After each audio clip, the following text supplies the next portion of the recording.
Well, it's been a disappointing second half of the season for the Seattle Seahawks. They look to snap that three-game losing streak. They do come in with the number one passing attack, though, in the NFL, and Warren Moon leading the way. Well, at 41 years old, Warren Moon has seen it all, from the zone dogging to the 46 defense to blitzing linebackers. But one thing Warren Moon knows, he knows a mismatch when he sees one. Joey Galloway against any of the young and inexperienced defense of the Baltimore Ravens. It is a very young group, youthful group, as you mentioned, defensively for the Ravens. They start 4 rookies overall, 2 in the secondary today. Their 7th-round pick out of Alabama, Ralph Staten, as well as Kim Herring, their 2nd-round pick out of Penn State. So 12 total seasons of experience. Warren Moon combined in the NFL tops that with 14. A second-year man, though, is going to be under the microscope today, and that's quarterback Deron Jenkins. Well, Deron Jenkins knows that teams have been picking on him the last couple of weeks, but one thing that he has to realize, he can do 2 things: either crawl in his shell and let it affect him, or go out there and do something about it, make a name for himself. But one guy that's going to be going after him today, probably one of the best in the league, is big number 84, Joey Galloway. Well, on the opposite side, Vinny Testaverde hurt with a bad knee. Eric Zier is going to make his 5th career start and try to make a move today for the Baltimore Ravens down the stretch.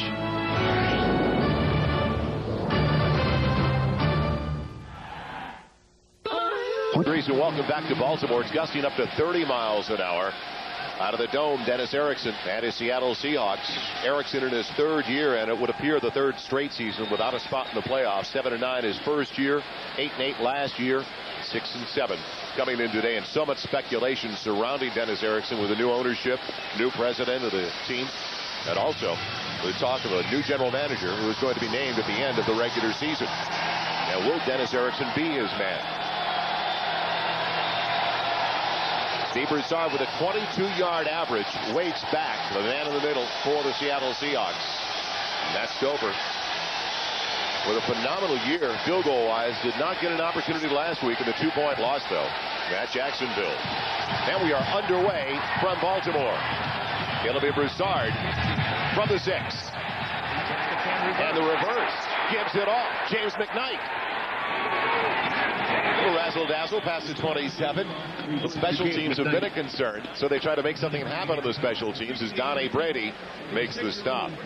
Warren Moon over the 3,000-yard mark in passing once again this year. He leads the way with the number 1 passing attack that we were just talking about. Changes on the offensive line, though. Atkins starts at right guard for Derek Graham, and Grant Williams at right tackle for Big Howard Ballard, who you know very well, the former Buffalo Bill. And Warren, man strong in the backfield. Galloway, bad toe and all, is going to make the start today, along with Mike Pritchard at wideout. Chris Warren, 87 yards last week, spins for about 2.5 to start the day, wrapped up by Tony Siragusa. And what a plugger in the middle. Tony Siragusa loves to be over the center. It's a 4-3, though, so he's in the gap with Burnett, Jones, and McCrary, who's got 8 sacks so far this season. We talked about the rookies starting in the secondary under the gun, like Deron Jenkins, Staten, and Herring. And a very young group of linebackers, youngest in NFL history, Boulware, Lewis, and Sharper. 2nd and 8 from the 30.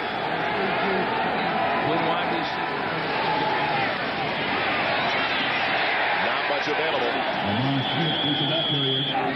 You know, Joe, this is one thing when you look at some of the things that the Baltimore Ravens try to do defensively.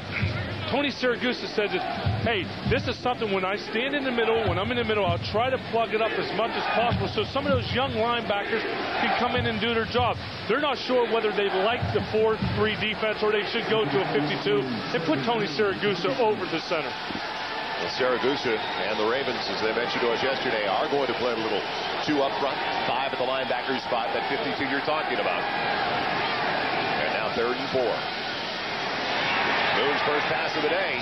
Carlester Crumpler stretching out for the first down. What a grab for the tight end out of East Carolina in his 4th season, a 14-yard gain. Well, Crumpler did an excellent job catches, but Warren Moon put it exactly where it had to be because he's being covered by Jamie Sharper, number 55, pretty well.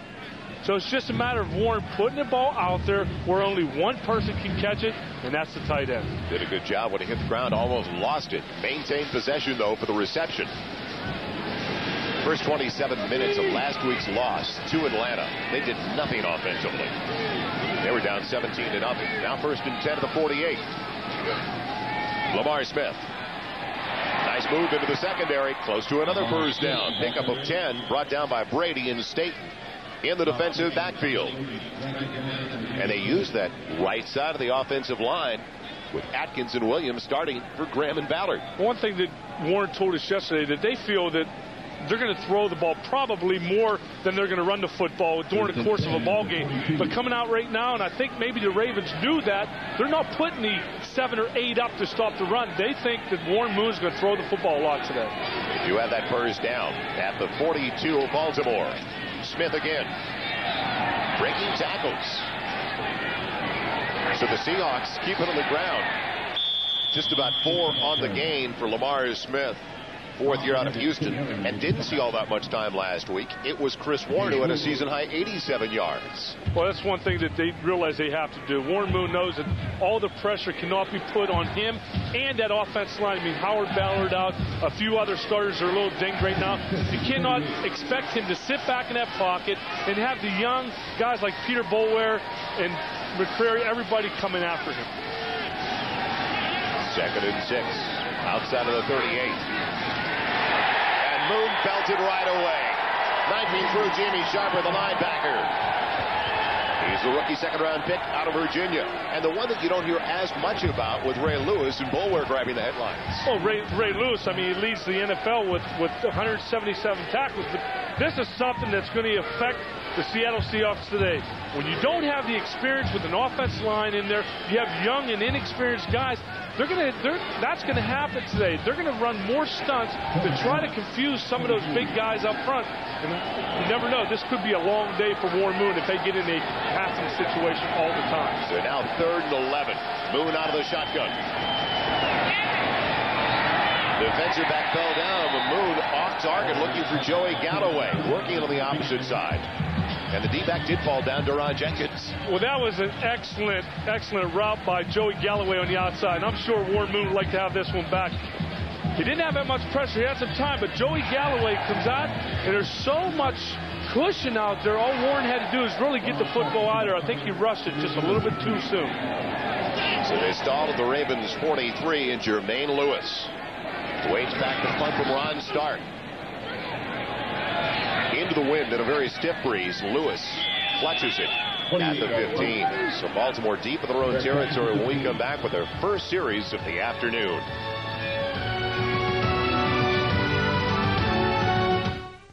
It's been at least NFL game at Memorial Stadium, and the first start since 1995 for Eric Zier. His 4 previous starts all came during his rookie season.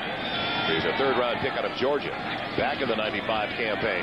Bam Morris, good penetration up front. Michael Sinclair, the end, getting it in early. And no gain on the carry. Helping out Zier offensively, 2 of the largest tackles you'll see in the NFL. Ogden at 6'8", close to 6'9", over on the left side. Orlando Brown at 6'7", over on the right side. Bam Morris, due to the injury to Jay Graham, an ankle injury, gets the call.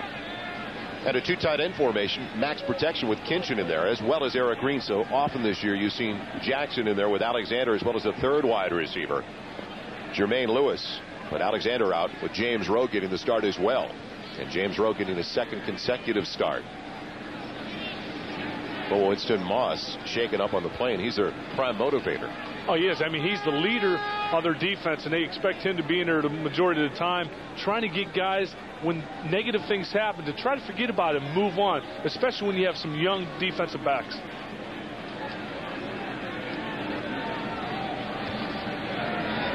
See, coming in a little bit late on this play. Well, anytime you're a linebacker, you want to make sure there's contact. But you see, he ducks his head, and he tries to make sure that Bam Morris knows that number 55 is there. Maybe pinched his neck a little bit. Good thing you see him moving and walking off. No gain on that first down run by Bam Morris. They've got to have the ground game. That's why they're starting with 2 tight ends to take some of the heat off Eric Zier. So 2nd and 10. Ernest Biner, not much. A fumble on the play. Seattle says they have it. And the Seahawks do come up with a football. He fumbled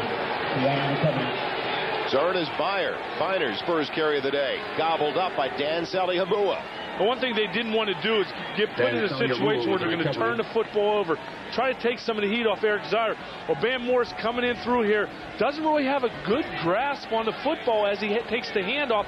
And anytime you get around a lot of players, a lot of defensive linebackers, you want to cover up the football. I think he wasn't sure if he wanted the ball in his right hand or his left hand, and there he was stripped. First turnover over their last 11 quarters. Over the last 9 games, they are 1-7-1. Only Indianapolis has a worse record than the Baltimore Ravens. So now from the 14. Well, Warren Moon sees something he's checking off. He sees out there maybe a one-on-one, but he knows Joey Galloway, when he comes in motion, is probably going to be one-on-one against that defensive back. Looking underneath for McKnight, has him to the 10, give him the 9 for a gain of just about 5. Right there, Joey Galloway coming across in motion, and he runs a corner pattern. If Warren waits maybe a second longer, he might take advantage of that and throw that ball into the end zone. And I think maybe if I had Joey Galloway as my receiver, he might be my first pick. An early sack may have rushed that play for Warren Moon. Kansas City, as we look at the scores, with an early lead over the Oakland Raiders. On second down, Lamar Smith can't get out of the backfield. Siragusa pinching in and making the play. Now that's one big man. I went out to dinner with him on Friday, and I'll tell you what, not only is he big, but he can eat about as much as anybody I've ever seen in my life. And the guy still can move around. He's still playing this league. But the Goose, as they call him, pretty much is what every linebacker would love. Somebody that plugs up the middle and lets the linebackers play their game. Surprised you didn't pluralize that. I went out to dinners with Tony Siragusa. Smith on 3rd and 5. Close to where he needed to go for the first down, inside the 5. It'll depend upon the spot. It looks like he got it. Donnie Brady and Mike McCrary brought him down. McCrary, Van Brady combining him for the stop. And it'll be 1st and goal near the 4. So the first turnover of the game. Seattle trying to capitalize on it. McCrary, the former Seahawk, told us it was going to be fun, and he already heard from Chris Warren. Chris Warren said, I know you're going to be coming in there all wild and crazy as usual. Just stay away from my knees.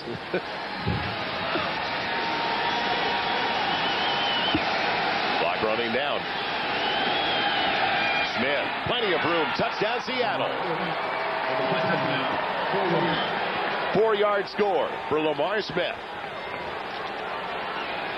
Well, that was about as easy you can draw it up. I mean, he hands the ball off on his right side, and he pretty much just waits to see where it's going to open up at. And again, it's a cutback. When you blitz a guy, when a guy comes from the corner like Donnie Brady there, number 24, it's just a matter of coming back and turning right up the field.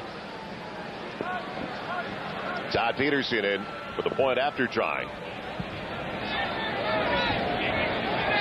So last 2 years is Seattle playing catch up every step of the way against Atlanta. Flag down on the play. Smith, a 3rd round pick in '94 of the Houston Cougars program. Our referee today, Dick Hantak.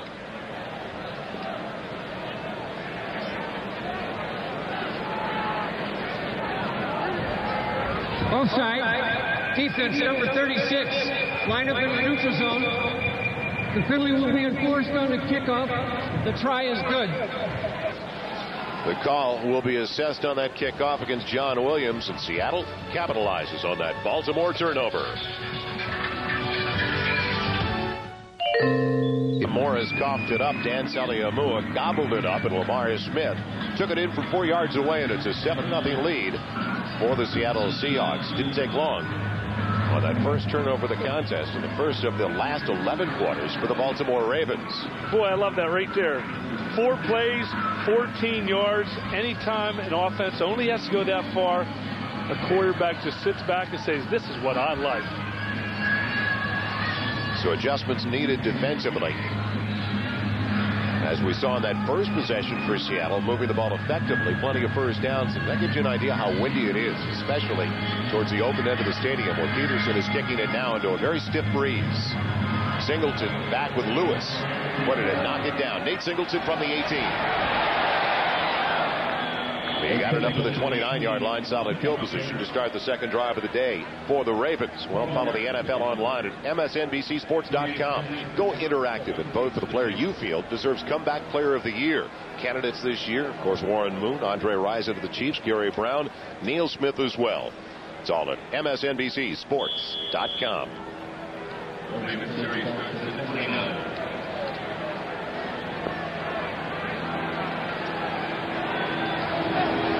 7:53 left in the opening quarter.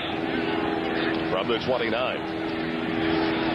Michael Jackson pulling it down in a beauty in front of Willie Williams. Tall receiver at that. Defensively, this is the way they began the contest. Sinclair, Adams, Saliamu, and Daniels up front. And the changes in the secondary as well. For the Seahawks, Fred Thomas starting in place of the injured Sean Springs at left corner, and Jay Bellamy at safety. Benny Blades has been out for some time now at strong safety. And Brown with 6.5 sacks as opposed to all those sacks he came up with last year in a different scheme, of course, Jim, for the Steelers. Oh, there's no doubt. I mean, it doesn't always necessarily mean that a player's playing better or worse. It only depends on the scheme of things, what that particular defense has for that player. And I'll tell you what, when you are Chad Brown, you know exactly what you can do. He can all out just play. The grab good for the first down for Michael Jackson. Chad Brown out of Colorado in his 5th season. Second to last game here at Memorial Stadium as Johnny Unitas next week is going to throw the last pass at this ballpark, at least NFL game at the stadium. Johnny U, that is unbelievable, because I remember even when I was growing up, he was, near the end. But Joel, some of you probably watched a lot, huh? I loved him, along with Y.A. Tittle. Play fake for Zaire, moving the pocket nicely. And coming back and available is James Rowe. Rowe with another first down near the 30, pulling it off in front of Fred Thomas. It's one thing that Eric Zaire and Ted March wrote and told us yesterday. They said they're going to roll outside the pocket. They're going to utilize Eric Zaire's scrambling ability plus his height. If you're only 6'1", you're trying to throw over guys that are 6'7", 6'8", 6'9", at times it's going to be tough. But James Rowe on the outside, excellent receiver. This is somebody that Eric Zaire's been thrown to a lot. Because when you're back up, and usually James Rowe's not the starter, you're going to be able to throw back and forth a lot during practice. First down all the way to the 32. The gain of 31 yards on the reception. Quick one for Zaire to Jackson. And Jackson going to work on the defensive back, Willie Williams. Inside the 27 near the 26. All Eric Zaire's doing right now, he's just looking at both sides and knowing which corner is off the most. And right here he sees Jackson on the outside, 1-on-1. And a lot of times, if you break that tackle quick enough, it could be a very big gain. That was a good read by Eric Zaire going to the right side and Jackson. Zaire now perfect 3 for 3 to start. Bam Morris, huge hole over the right side. Into the secondary, a first and goal to the 8. Finally brought down by Michael Barber, but not before he picked up 19.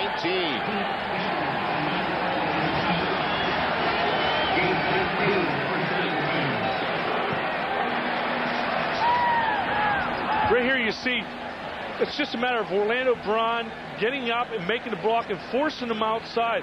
And Bam Morris just sees that hole, and I'm sure he was just licking his chops because even before he got the football, that hole was right there. Great job by Blacksmere and Brown.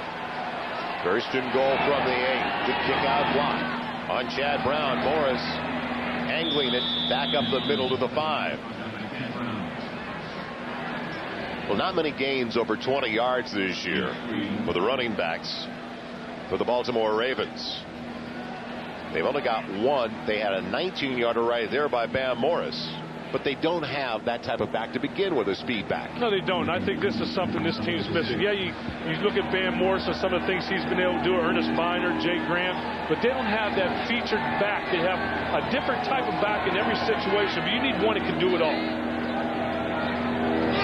Second and goal. Looking in the direction of the tight end. Zaire finds some time. And throwing the ball away.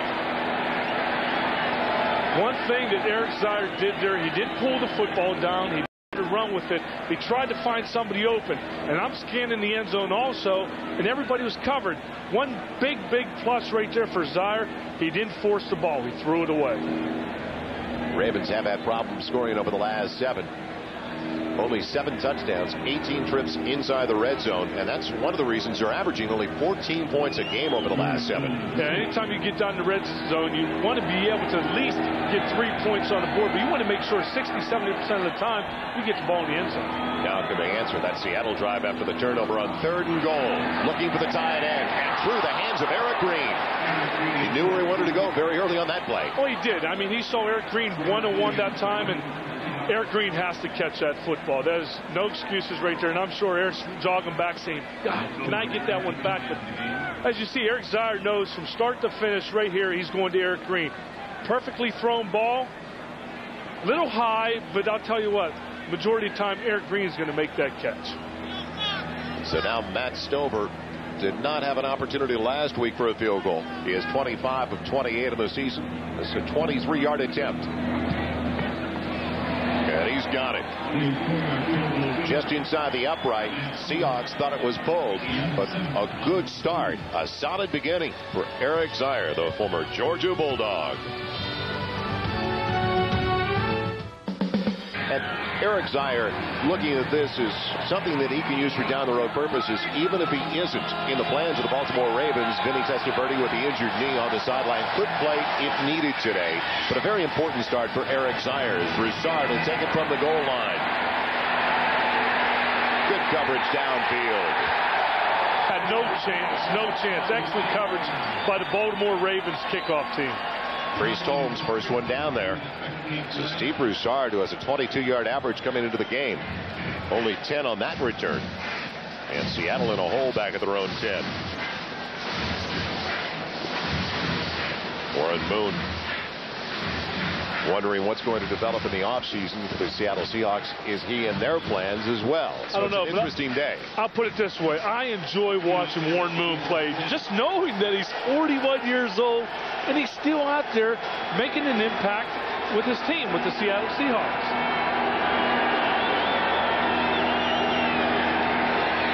Moon on first down. Wide open is Mike Pritchard to the 30-yard line and breathing room on the 20-yard gain. Well, again, Warren Moon saw the blitz. He stands in the pocket. He knows that they're going to try to come after him, especially on the right side. As you can see them coming right up the middle, but an excellent job by the offensive line, giving Warren time to throw the football and getting the pass down there for a good gain. Well, since Brian Blades has been out, Pritchard's taken over that slot position. And he said after grabbing 6 last week, I have so much respect for Blades now because, man, am I getting banged up. A little sore on Mondays now. Chris Warren, pinch nerve and all, is back into the contest. He gets 3 on first down, up to the 33. Seahawks simply want to finish over 500 for the first time since 1990. That's a long time. I mean, they had the personnel grouping. I mean, you look at before the season this year, I looked at their schedule and I said the Seattle Seahawks should be there at the end to try to get the AFC, West the crown. But with so many injuries in their secondary and their offensive line, well, just to put the record together that they have just goes to show that some of the guys they have in there can get the job done, but not like a starter, though. The big back Chris Warren at 6'2", 225, weaving his way for 10 and a first down across the 43 to the 44. And we talked about not one featured back for the Ravens. A very similar situation this year. Smith was the featured back earlier. Now Warren, this late stage of the season. And in the early stages of the campaign, Steve Broussard had some big games. They pretty much don't know where they want to go with this. And I mean, Chris Warren is a guy that they feel can carry this team when he's healthy, but he's not always in there at 100%. On first down, Moon finding Max Strong. Brought down by the rookie out of Virginia, Jamie Sharper, with a solid gain on first down of close to 5. I love to see fullbacks catch the football. I don't know if I've ever seen, maybe 1 or 2 that I've seen that really has a lot of confidence in their catching ability. Fullbacks are meant to block. They use their hands a lot to hit people. They're not usually the guy that quarterbacks love to throw the football to. And I just watched them there. He caught the ball. That's about what I'll give right there. Each of the last 2 seasons, Max Strong has more catches, more receptions than carries, so they do like to use him in that role. 2nd and 5. Warren. And the sprint draw didn't do a thing as they lost a yard. Let's head to the studio now and check in on a very important Sunday with Greg Gumbel. Greg? All right, Joel, and a very important game. A super matchup, and Denver doesn't have an edge in tiebreakers like Pittsburgh does over Jacksonville. Kansas City has the actual edge in the division matchup there. 3rd and long now. 3rd and just about 8 after the loss of a yard. The screen. Good grab by the wide receiver. Or check it, Broussard. But he's short of the first down. Just across the midfield stripe. Brought down by Ray Lewis, who seems to be everywhere for the Baltimore Ravens, along with Donnie Brady. Ray Lewis leads the world in tackles, the entire NFL. A Pro Bowl candidate definitely for the Baltimore Ravens in only his 2nd season. That's amazing. 177 tackles with 3 games left. I just look at that and say, is there anybody else on that defense that's making any tackles? But that's unbelievable. Jermaine Lewis waiting for the punt from Ron Stark. Lewis. Little room? No. Getting downfield in a hurry. Exceptional coverage by Ronnie Harris, also a punt returner for the Seattle Seahawks, taking it out on his counterpart, Jermaine Lewis. So a hole for the Ravens as they get it back offensively, down by 4. Blockbuster Terminal Velocity. All stars Charlie Sheen and Stasia Kinski. Right after bloopers and Dateline, it's Terminal Velocity at 9/8 Central, NBC tonight. Welcome back to Cold Baltimore. Joel Myers along with Jim Kelly and Eric Zier. Strong beginning with 5th career start. Bam Morris on the carry from the 10. Bending it to the boundary. Gets a couple at the most. Well, better special teams coverage on that last punt by Ron Stark, because that has been a sore subject for the Seattle Seahawks. Oh, big time. And going into this game, that's one thing that they were very concerned about was their special teams. At that time, pinning somebody back inside the 10-yard line, you got to realize who's back there. I mean, Dave Arnold realizes that Jermaine Lewis is very dangerous, and he's the type of punt returner that will bring one out. So they make sure that they all stay in their lanes and try to get down there and make the big play. A little over 3, almost 4 on the carry for Bam Morris, bringing up 2nd and 6. Heat on Zier. Outside of the tackle, he finds the tight end, Eric Green. Flag at the end of the play. Well, was he out of bounds, and did he come back in to make the catch? Yeah, I think he might have came back in to make that catch. Jay Bellamy on the coverage. So it's I love how all defensive backs try to give their 2 cents, and they're usually officials. They'll try to tell the official exactly what happened. Here, explain it my way. Illegal touching. Number 86 went out of bounds and came back in and was the first to touch the pass. And it's illegal touching. 5 yards. repeat the down, 2nd down. So Eric Green coming back in. Right here you see Eric Green, I mean, an outside receiver, a big tight end like that, but he should know where he's at. That is something that every player on a football should know, is where you are on the sideline. And I'm sure Eric is not used to being out wide, and here you find him out there not exactly knowing where the sideline's at. We have come to the conclusion of the first quarter of play. Seattle owns a 4-point lead.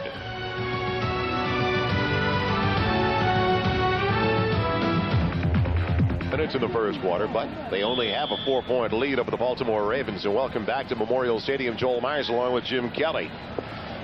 Baltimore has the ball. Just had, as you see, that disparity in the time of possession. Just had a 14-yard gain nullified after Eric Green stepped out of bounds and came back in to make the reception. Shire in trouble and on his way down. Sally Amua got to him early. What a shot he took. Ouch. That's something I'd probably be doing every time.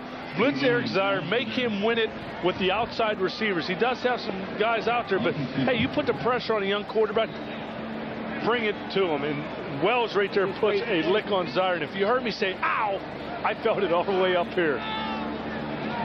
So Saliamua, with a foot injury, has not been able to play the last couple full time. That's a loss of 7. Imagine putting Saliamua and Siragusa at the same dinner table with you.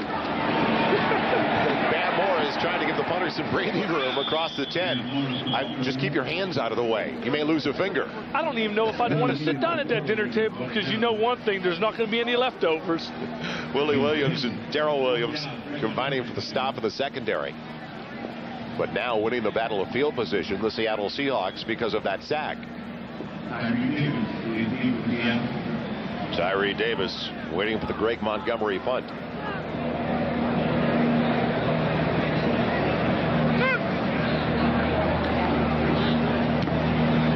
Into the wind, a wobbler.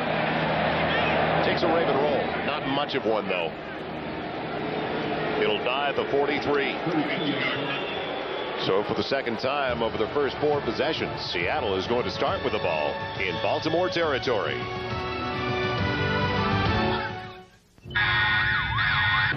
Warren Moon and the Seattle Seahawks get the ball back. Great field position, and they are dead downwind here at Memorial Stadium. Wind? This isn't wind. You want wind, go to Rich Stadium in Buffalo, and I'll show you some wind. I think you have some experience with that. Just a little bit. From the 43, a 7-3 lead for the Seahawks. Warren can't get out of the backfield. Bottled up by Rob Burnett. Not much yet on the ground, but Warren Moon has been spreading it out when he goes up top. He has completed 5 passes so far as Burnett got the good penetration there, and 5 different targets so far today. And it's interesting, the one that's absent is the one we thought would have a huge day coming in, Joey Galloway. But it's early yet, and I know that Warren Moon realizes what he has outside. He already has the team passing record now, needs 318 in yardage. Completions, he's already passed Dan Craig for a single season record. Moon hit. They had him down around the ankle. Burnett was, I believe, on his ankle with bullwear up top. Well, McCreary was hanging around his ankles. I don't think he had enough strength. He's laying down, trying to pull him down. But Warren knew that, hey, just give me a chance to be able to come through. And I think that was Burnett that was able to try to pull him down. But when somebody's got you around the ankles and you try to get rid of, all of a sudden you're going to do twisting here. I'm glad that Warren Moon was able to get back up, because when you start twisting like that, it starts turning those knees. Big play early in the game now. The Seahawks capitalize on great field position. They started to the Baltimore 43, looking at 3rd and 12. Moon with the blitz coming. Barely got it off in time. Ray Lewis got to him finally. Fourier, the tight end, making the reception just barely. And Ray Lewis was like a runaway train. I know. You see Ray Lewis right here, and that's what you're going to try to do. Try to put pressure on Warren Moon anyway. We talked about the Ravens going to blitz. You saw the mistakes by the right side of the offensive line. They're just not in sync right now. You grabbed your rib cage when you watched that replay, didn't you? Especially when you're 41 years old, I'd be grabbing a lot more. Stark, the wind at his back over the head of Jermaine Lewis. Will it make it to the end zone? No. So all of a sudden, special teams turning around today for the Seattle Seahawks. Ron Stark with a 40-yarder that died inside the 5. Now what a roll it got as the Ravens are back at their own 1 when we come back to Baltimore. Adamstown, Pennsylvania. And headed to the locker room for a longer look at the Raven medical staff. And welcome back to Baltimore. Joel Meislow and Jim Kelly. Average drive starting at the 12 today for the Ravens. You don't want to do that to your backup quarterback. This time they're at the 1. Bam Morris, Bamalama, Byron Morris taking it out near the 5. Well, a little breathing room. 4 on that carry. Well, yeah, you are putting a lot of pressure on your quarterback. When you're starting out an average at the 12-yard line, you're telling your quarterback, okay, you have to start making some big plays and putting a lot of pressure on a young guy that's only in his 4th start. Man, on the opposite side, on 4 possessions for the Seahawks today, their average drive starting at their own 45. So Baltimore fortunate that they're only down by 4 right now. Hey, when you've been in that many games like Warren Moon, I guess you deserve that. 2nd and 7 from his own end zone. Sire going for the bundle and tripped up the wide receiver. He was looking for Michael Jackson, James Rowe rather. James Rowe had him beat. He throws an excellent throw, but one thing, when you get your feet tangled up, it's not pass interference. Right here you see James Rowe down at the bottom of your screen. He does a little stutter right there, but he goes right by him and he has it, but you see his feet get tangled up. And one thing that Eric Zier was doing, leading him to the outside. And anytime a receiver gets by a defensive back, you throw it away from the free safety. Exactly what Eric Zier did right there. But again, you cannot afford to get your feet tangled up, especially when you're a big play right in front of you. 3rd and 7. Protection for Zier. Collapses. He throws it away. It should be a safety, and it will be. The sack there, Michael Sinclair. Check that. Dan Saliamua on top of the quarterback.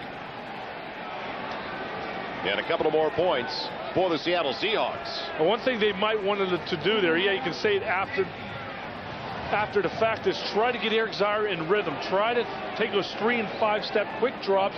Get rid of the football right there. They do the deep drop, pressure, sack, safety. So the Ravens had to play catch-up last week against Jacksonville and almost pulled it out. Dennis Erickson finally with a smile on his face. They're trying to snap that 3-game losing streak. And boy, talking to Dennis Erickson yesterday, did he seem frustrated to you? It just almost, I mean, it was hard to get a smile out of him. He is very concerned because coming into this season, he knew that he had the team in front of him. He had everything he wanted. He had, Chris Warren coming in feeling good. He knew he had Joey Galloway. Bring a guy like Warren Moon in. Heck, they had everything right in front of them. I even thought that they beat her at the end. Well, he told us, he said, we are so much better as a team now than we were 2 years ago, and that's why, as you mentioned, he was so frustrated in talking to us. But key injuries, everybody has injuries, but they had some key guys go down early. Yeah, they did. And Joey Galloway says, hey, you're going to have that happen, but somebody's got to be able to step up and do it. He said it's been his most frustrating season yet, talking about Joey Galloway, because he knew coming into this year that he wants to be at top. He doesn't just want to catch all these passes. He wants to win football games. Cyree Davis will wait for the punt. A free kick from Greg Montgomery into that stiff breeze we've been talking about. It knocks it down right at the 30. Davis couldn't get the block to the outside. Good coverage downfield for the Ravens. First one down there, Priest Holmes. So the Ravens special teams coming up big on that sequence. Wow, you saw about 7 Ravens on top of him right there. And I'll tell you what, that's close to 1,000 pounds coming on your body. And any time that that's going to happen, you're going to feel it. And I think he's feeling it right now. He's going off the field kind of slow. We've got 11:18 left in the first half. Priest Holmes has been down on the coverage. What a start for Dan Saliamua, though. He recovers the fumble to set up the first touchdown, only touchdown of the day for the Seahawks, grabbing that Bam Morris fumble, and now gets the sack for the safety. Seattle gets it back, and they're leading by 6. Richard Broda talking to us yesterday about the lack of leadership, not only on his team, but all around the NFL. Well, that's what you need. I think going into any team, when you're trying to build, you want to find that leader. Leaders are not something you can point and say, okay, you're going to be a leader. You're born with that quality. Seattle has it. 6-point lead at their own 32-yard line. And Moon finds Galloway for the first time today. They drop back in coverage. It looked like a zone. They've got it to the 38. Well, Joey Galloway, Warren said, runs excellent routes. I mean, watch how he comes back to the football. He comes out, nobody knows what he's doing. All of a sudden, see him come back there, he stops. Perfect route, and that's what you like as a quarterback. You want to know that your receiver is going to be exactly where you think. He's going to curl up inside the zone. Good route by Joey Galloway. Shame the guy doesn't have any speed. So Moon has spread it out. Hasn't played favorites. They still can't get Chris Warren off the dime out of the backfield. No gain on the carry. It'll bring up 3rd and 4. Well, that's one thing Warren will do. He'll go to the receiver that is open. He's not so much going to say, okay, Joey Galloway's my man. I'm going to go to him the majority of the times. He knows in clutch situations, yeah, he might look towards Joey Galloway, but he's going to read the defense. He's been around this league for, seems like about 30 years. I remember him in Houston when I was in the USFL, but he's going to put the ball where it's supposed to. They've not moved the pocket as much as we thought. Warren Moon told us yesterday they were possibly going to be moving the pocket around against the speed linebackers. 3rd and 4. The quick one for Strong, and he can't hang on. Popped immediately by the defensive back on that side. Antonio Langham coming up. Did I say something about fullbacks catching the ball? I know that he heard footsteps that time, and Warren even said that he's such a great blocker, but when you put a guy out there like that, and you're going to throw him a quick hitch, he knows somebody's going to come after him. You just better be able to catch the football and hold on to it. It's a solid field position once again wasted, and another punt coming up to Jermaine Lewis from Ron Stark, an original Baltimore Colt, a draft choice of the Colts back in '82. Downwind, really gets into it. Lewis from the 12. Nifty move. Can he get a block? Yes! He's only got to beat Stark. And down the middle he goes. There goes Jermaine Lewis, the distance.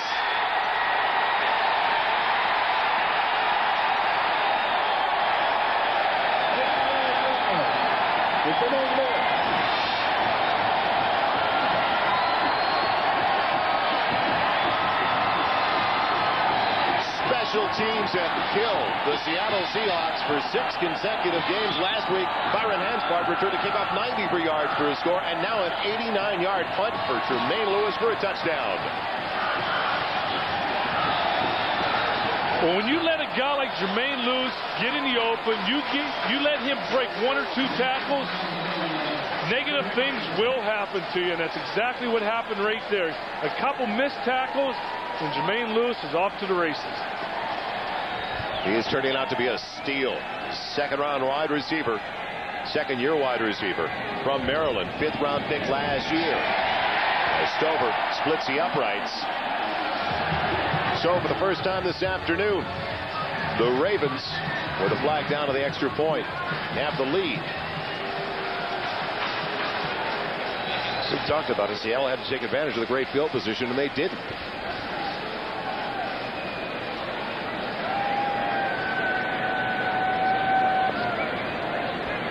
Another look back at the punt return.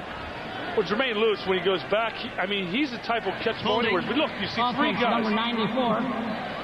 10-yard penalty. Free try. Well, you see three guys miss the tackle, and you don't give him that many opportunities because he's going to kill you. And all of a sudden, you see him run a little bit faster, and his legs were getting under him, and boom. Even with a couple stutters, maybe a fall down, the majority of the players aren't going to catch him anyway. The only one who almost impeded his progress is his own teammate, Benny Thompson, the reserve safety, number 37. Now, longer extra point try after the penalty. It'll be a 30-yard attempt for Stover. And right on target once again. So it's now official. It is a lead for the Ravens with 9:38 left in the first half. You can't. Special teams coach Dave Arnold think he's a little bit frustrated after what's developed over the last 4 games, and now the punt return for the touchdown by Jermaine Lewis. That is a lot even for a whole season, let alone just the last 4 games. Steve Broussard waiting for the kickoff from Matt Stover. Into the wind. Broussard adjusted the 14. And barely across the 25, up to the 26. Well, special teams have been a problem all season long for the Seattle Seahawks. Go back to week number 12 against the New Orleans Saints. Kyle Richardson had this punt block. It led to a Saints touchdown. Following week against Kansas City, another block punt. This one resulted in a safety. And then last week, matching up with the Falcons after they had drawn within 3, Byron Hanspard returned this kickoff 93 yards for his score when it looked like he was stopped a couple of times. A lot of weird things happen. As far as the kicking game is concerned, Dennis Erickson told us yesterday, as a matter of fact, he said, I've never been around anything like it in my life. Not too many coaches have if you really look at the stats and the numbers. Now trailing by a point, Seattle at their own 26. Chris Warren. They took away the perimeter and only got a yard to the 27. Rob Burnett there to turn it in. Well, you look exactly, the score 10-9 Ravens, but the Seattle Seahawks has had so many opportunities with the great field position they have, but they haven't capitalized on it, and right now they find themselves down by a point to the Ravens. Well, a huge matchup between the Steelers and the Broncos. For an update on that game, let's head to Greg Gumbel. Greg? Well, Joel, as he usually does, John Elway having looked at Rob Burnett. Thank you, Greg. And Denver needs to win the rest of their games because the tiebreaker in division record, believe it or not, belongs to the Kansas City Chiefs. They're a game up when it comes to division record. And plus, Kansas City doesn't have as tough a schedule as the Denver Broncos do, too. And that game kind of surprises me to see that the Denver Broncos are leading by 14 points in Pittsburgh.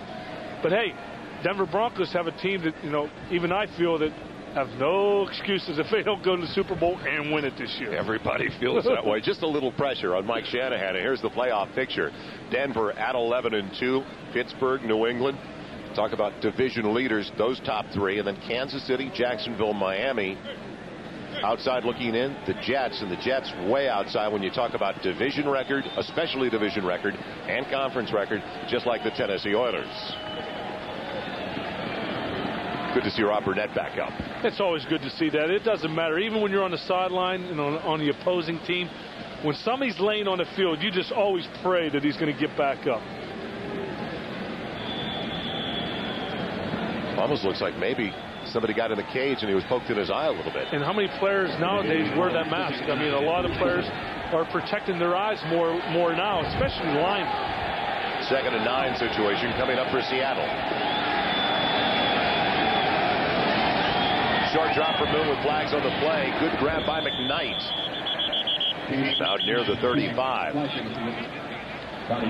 Got 8, needed 9. And was it offside Baltimore? Yes. What Baltimore's trying to do now, they're trying to mix it up and keep the offensive line of Seattle Seahawks guessing on who they're going to block. I mean, they're trying to confuse them. Offside. Defense, number 58, lined up in the neutral zone. 5-yard penalty. Repeat the down. 2nd down. Peter Boulware. So Seattle penalty-free so far, 3rd against the Ravens. So that's against the linebacker. You think you wanted to get to Warren Moon just a little? Maybe. It's a 3-step drop and a quick release that time by Moon. So they'll take the penalty because it would have been 3rd and about 1.5 yards. Instead now 2nd and 4. Warren still can't get out of the backfield with any regularity. They've not been able to establish the ground game. Smith had some nice carries early. Larry Webster wrapping up the running back. So it will bring up now 3rd and still about 1.5 yards. One thing they have to do, they have to start mixing it up a little bit more. Maybe get Warren Moon outside the pocket like we were talking about earlier that he told us that they might want to do. I mean, what the Ravens are trying to do is confuse that young, inexperienced line. Some of the guys have come in there and really put them in a situation where they're guessing a lot. Offensive coordinator Bob Bratkowski calling the plays here at Memorial Stadium as he called on 3rd and 1. The blitz is coming, and Smith won't pick up the first down. Super penetration by the defensive front. It almost looks like the Baltimore Ravens know what the Seattle Seahawks are going to do every running play. There's always a couple blue shirts in the area, and right there it's just everybody staying in the crease, everybody holding on to their assignments, and anytime you do that, it's going to be tough for an offensive team to get in that run mode. Momentum has certainly shifted. That is the 3rd consecutive possession now for Seattle with 3 snaps and a punt. Stark. Wind dated to Jermaine Lewis. Lewis for the 20. And knocked out of bounds. Just shy of the 30. Well, the NFL on NBC continues at a special time. It's next Saturday at 3:30 Eastern. Matchup of 2 postseason contenders comes your way as Cordell Stewart and the Steelers take on Drew Bledsoe and the Patriots. That's the NFL on NBC next Saturday at 3:30 Eastern. What a matchup. So better coverage that time. The return of 9 yards after the 45-yard punt for Dave Arnold's squad. Yeah, well, you still know that punt was not on his mind. It was the one that was a little bit beforehand. Jacksonville Jaguars trailing early. Trying to capitalize if that score stays the same, but still down by 13 to New England because they start the day tied with the Pittsburgh Steelers for the lead in the AFC Central. Well, that's what you like to see coming down the stretches. Some good games on Sunday to sit back and watch. 3 wide receiver formation for Eric Zier. Will he have some time, though? And the tight end was held. Tried to go to the tight end, Eric Green, who was held by Michael Barber. Number 54, the linebacker, pretty good grip on him.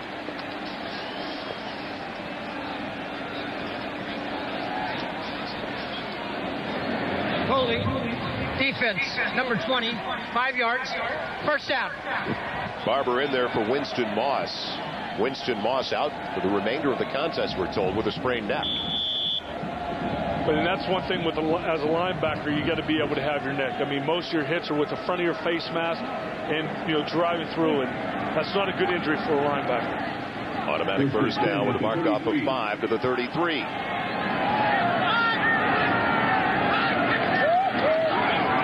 Van Morris following his blocking effectively and gets 9 on the carry.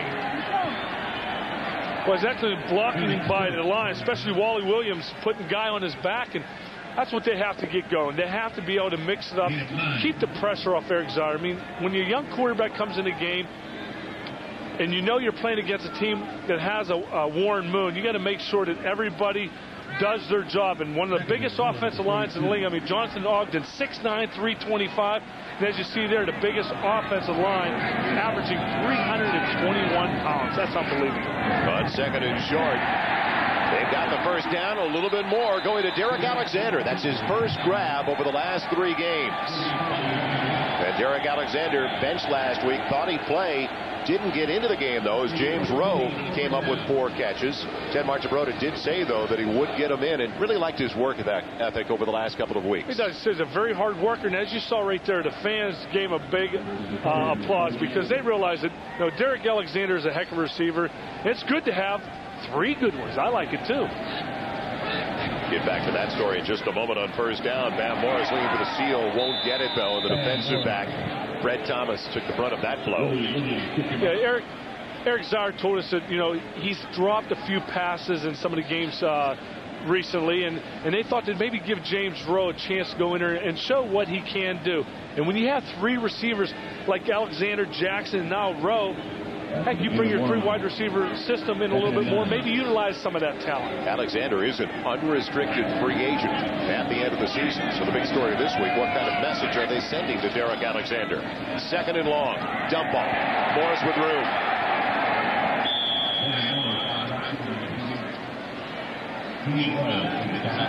He's inside the 40, down to the 38. Brought down by Dean Wells. I liked what Van Morris did right there. He caught the football, he turned upfield, saw 2 guys coming at him, put both hands on the football. In chilly day like today, the ball is a little slipperier than it usually would be.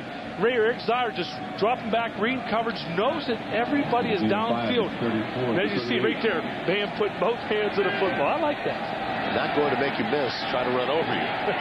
So now 3rd and 4. Started back at their own 28. Here they come. Blitz on Zier, going for Michael Jackson deep. And he got all tangled up with the defensive back, Willie Williams. When you're an outside receiver and you know that you have a blitz, and you know that you have the system called to protect the quarterback, you want to make sure that you do not get tangled up with the defensive back, because they're not going to call pass interference there like they didn't. You have to make sure you avoid him, because you avoid him at 6 points. Greg Montgomery in the punt to Tyree Davis. Pressure coming. It may have been deflected. And it down just inside the 30. Good heat on the punter. And coming from the outside to get a piece of it, I believe it was Chad Brown. Yes. I don't think Greg Montgomery thought that the guy was going to get there. But again, this is a plus for Seattle. The special teams making a play, put that one hand out there. I think Greg thought he could get the ball away. Another look at it. So he's just taking his time, feeling that the defensive guy was not going to be able to get there and get the ball. So the deflection results in only a 9-yard punt for Montgomery. Chad Brown doing it on the special teams for the Seattle Seahawks, and Dave Arnold, well, of course, the beleaguered one over there on the sideline. He needs all the help he can get. Wayne Sevier recently came in over the last couple of weeks as a consultant on their special teams. Well, it's nice to see Chad Brown do something on special teams also. Moon with time, going for Galloway, and Langham bats it away. Well timed by Antonio Langham. Their first-round pick back in '94. Well, Warren Moon does a good job stepping up in the pocket. He pretty much knew that Joey Galloway was going deep, and hey, why not take a chance to go up? But I think Joey Galloway's coming off. He was just limping a little bit. Maybe his toes starting to bother him a little bit there, but I'll put it this way. If I knew Joey Galloway is out there one-on-one, I'll take my chances. I'll throw the ball up there knowing that it's probably not going to be intercepted. It's either incomplete or we get a big play. You may, if you don't get the reception, as you meant, you also may get that flag. Yeah, exactly. You never know. 2nd and 10. Here it comes. The delay. Lamar Smith making a miss in the backfield. Tripped up from behind with a big lineman, Michael McCrary. Looked like he was going to get closer to the marker. Got 6. It'll bring up 3rd and 4. He was the most effective back in the early going today, Jim. Well, you look at both sides of the football. I mean, they're both putting pressure on each other's quarterbacks, and it's not so much putting pressure on Warren Moon because of his inexperience, or putting pressure on him because the offensive line are so many different personnel groupings in there, and I like seeing that. Exciting football, taking chances. 3rd and 4. Inside of 4 minutes left in the half, a 1-point lead for Baltimore. A bump on the wide receiver McKnight with a flag down in the play. No flag in the secondary, though. They didn't line up offside again, did they? A hold instead. Yeah, they're going to call it on a slot guy inside, holding and knocking the receiver down. Didn't quite get what number it was.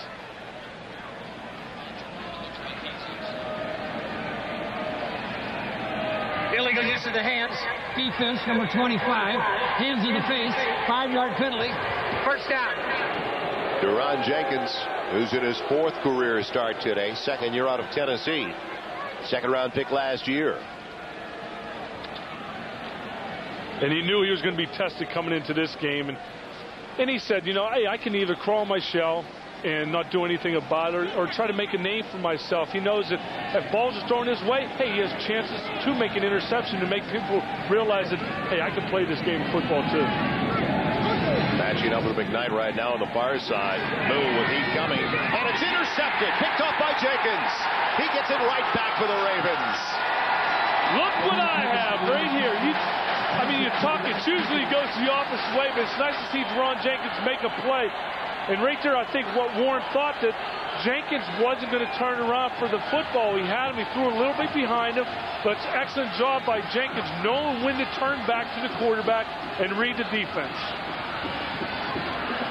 The takeaway for Jenkins. And now they've got it in Seattle territory. Another look.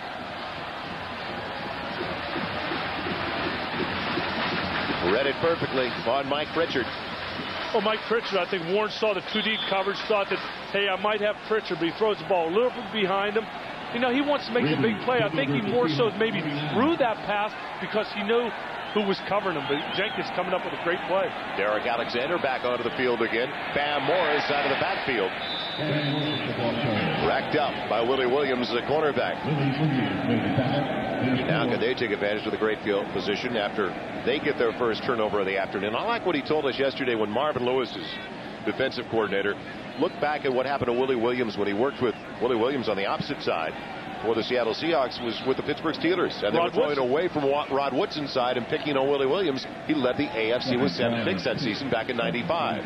So all how you respond, how you react to the situation. Exactly. 2nd and 6. Zier loses the handle.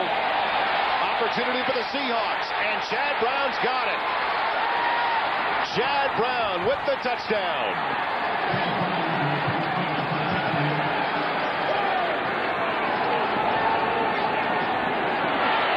Just never had it coming away from his center. And a 42-yard score for the defensive end. Boy, when you're a quarterback, that's the worst thing, possible is when you fumble the snap, okay, maybe you'll take a 1 or 2 yard loss, jump on the football, forget about it. But that ball popped out, and Chad Brown scoops it up, and there's nobody within 10 yards of it. So Chad Brown making the play on the block punt. Only a 9-yard punt for Montgomery because he got his right hand on the ball. And now, very alertly, with everybody else back in the line of scrimmage, picking it up. Not a bad couple minutes for Chad Brown. And like you said, the block punt, a fumble recovery for a touchdown. The Seahawks regain the lead.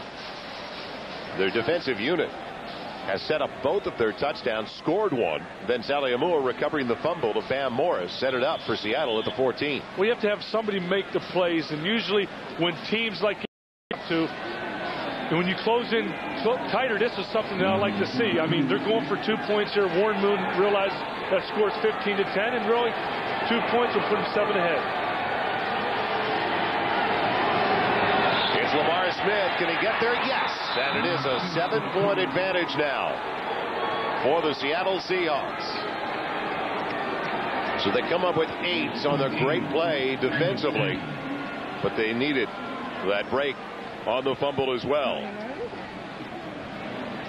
There's a play. I mean, he cuts back, and he just puts a move right there and gets into the end zone. He knew it was okay. It's me or him is going to carry this ball into the end zone. Excellent run. I mean, you see Over pursuing right there and being able to cut back.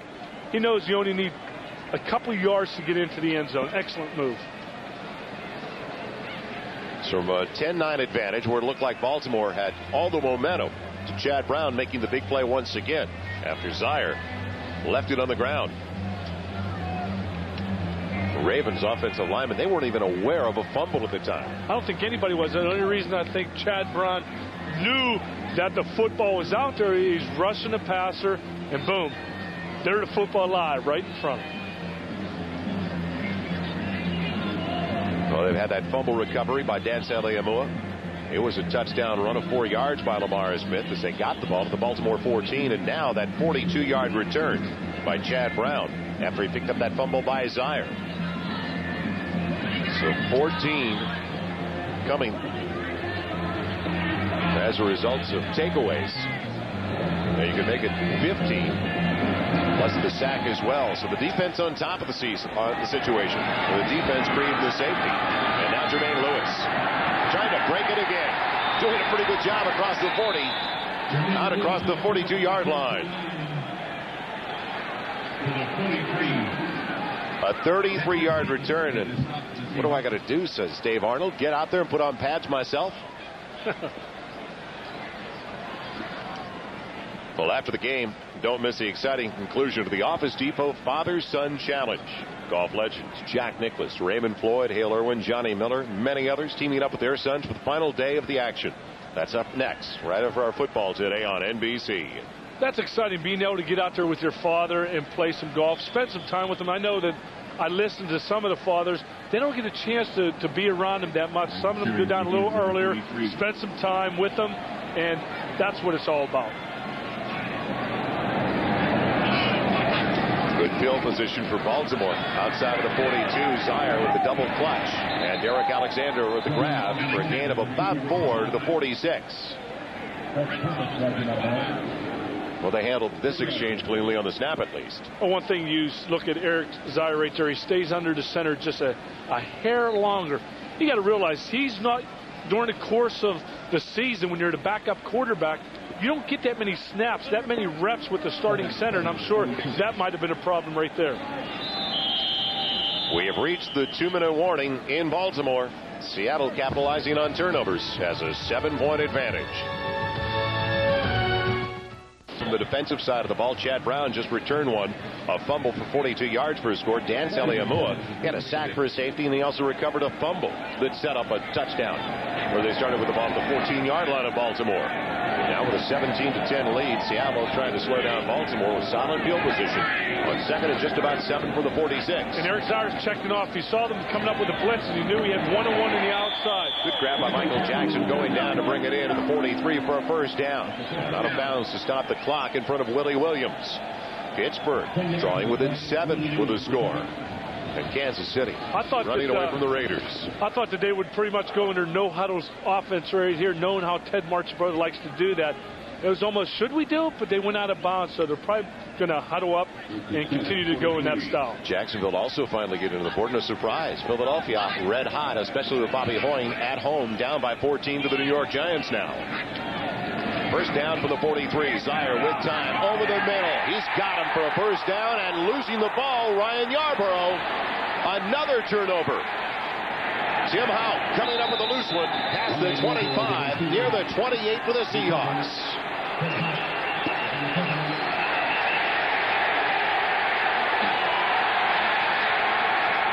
Altercation to the end of the play. But Yarborough had more than enough for the first down and great field position inside the 20.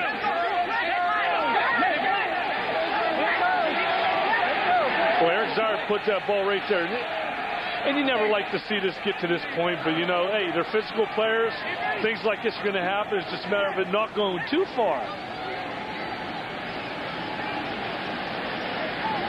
They scraped it away after the grab. Well, see, Eric Stokes, he's not looking back to the football, and Eric Zier knows that, so he puts it right at Yarborough, puts it right there, and it's a pretty good hit. That's definitely a fumble. Very close to never having possession, though, the way he was bobbling the ball. But Eric Zier knew that the defensive back was not looking back for the football, and it's just a matter of getting the ball to him. It's an excellent hit by Darrell Williams right there, hitting the football and knocking it loose. Does he have possession? Well, yeah, I think he has possession. I mean, you can go both ways on that. It was close, but again, officials called it a fumble. Seattle has it. Minute 44 left in the half. They've got all their timeouts. The dump off to Lamar Smith. Can he get to the boundary and save a timeout? Yes. Going out of bounds at the 30. What an effort by Lamar Smith. Forced down by Peter Boulware. Well, the Ravens right there came with an all-out blitz. They know in order to put pressure on Warren Moon, they have to come with outside guys. That time, Donnie Brady coming in and putting a good lick on Warren Moon. And after he got up, he was like looking at the official. I didn't hit him late. I didn't hit him late. 2nd and 8. Donnie Brady not guilty, at least on that play. That play, it was close. It was close. But anytime you can get a shot on the quarterback, you're going to take it.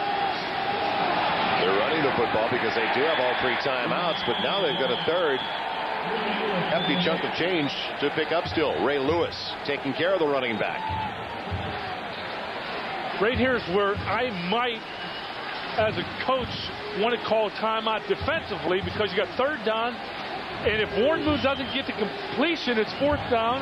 They punt the football away, and you have over a minute 20 with all your timeouts left, but Ted Marchibroda decides not to do that. I'm surprised that neither team has used their timeouts with all 3 remaining on the board. This is a 3rd and 6.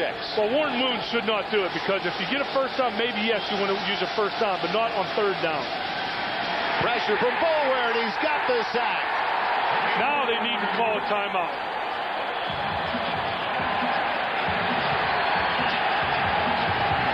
Got around the tight end. 2nd sack of the day for Boulware.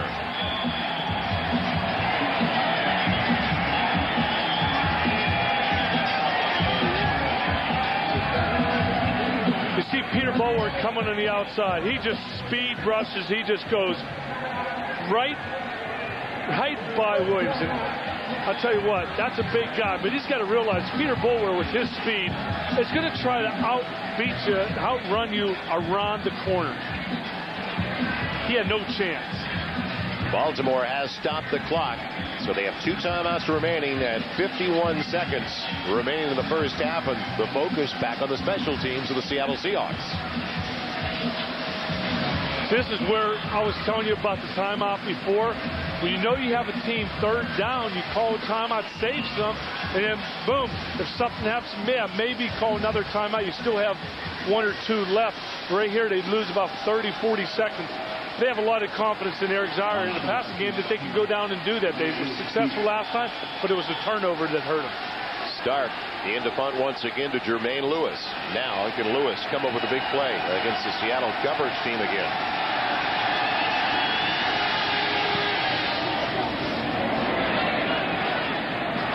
Lewis has a try.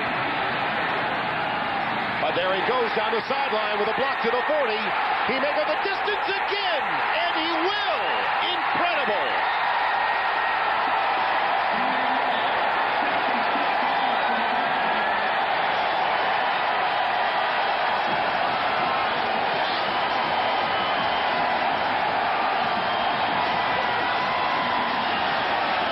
That is magic. When you have a guy with that much ability, you don't need to use those timeouts. You say, hey, let's just kick the ball to Lewis and let him do his thing. That's impressive. He had an 89-yarder earlier in the game. If you joined us a little bit late. Now a 66-yard return for his score. Now what a steal. He has turned out to be the 5th-round pick out of Maryland last season. Stover for the point after. And we are dead even at Memorial Stadium.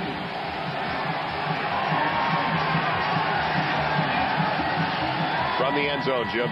Well, again, Jermaine Lewis, you're going to have opportunities to make tackles. You see 2 guys miss right there. And with Jermaine Lewis's speed, he just throws his own player down to the ground and says, get out of my way, let me get to the end zone. And again, it was 37, Benny Thompson.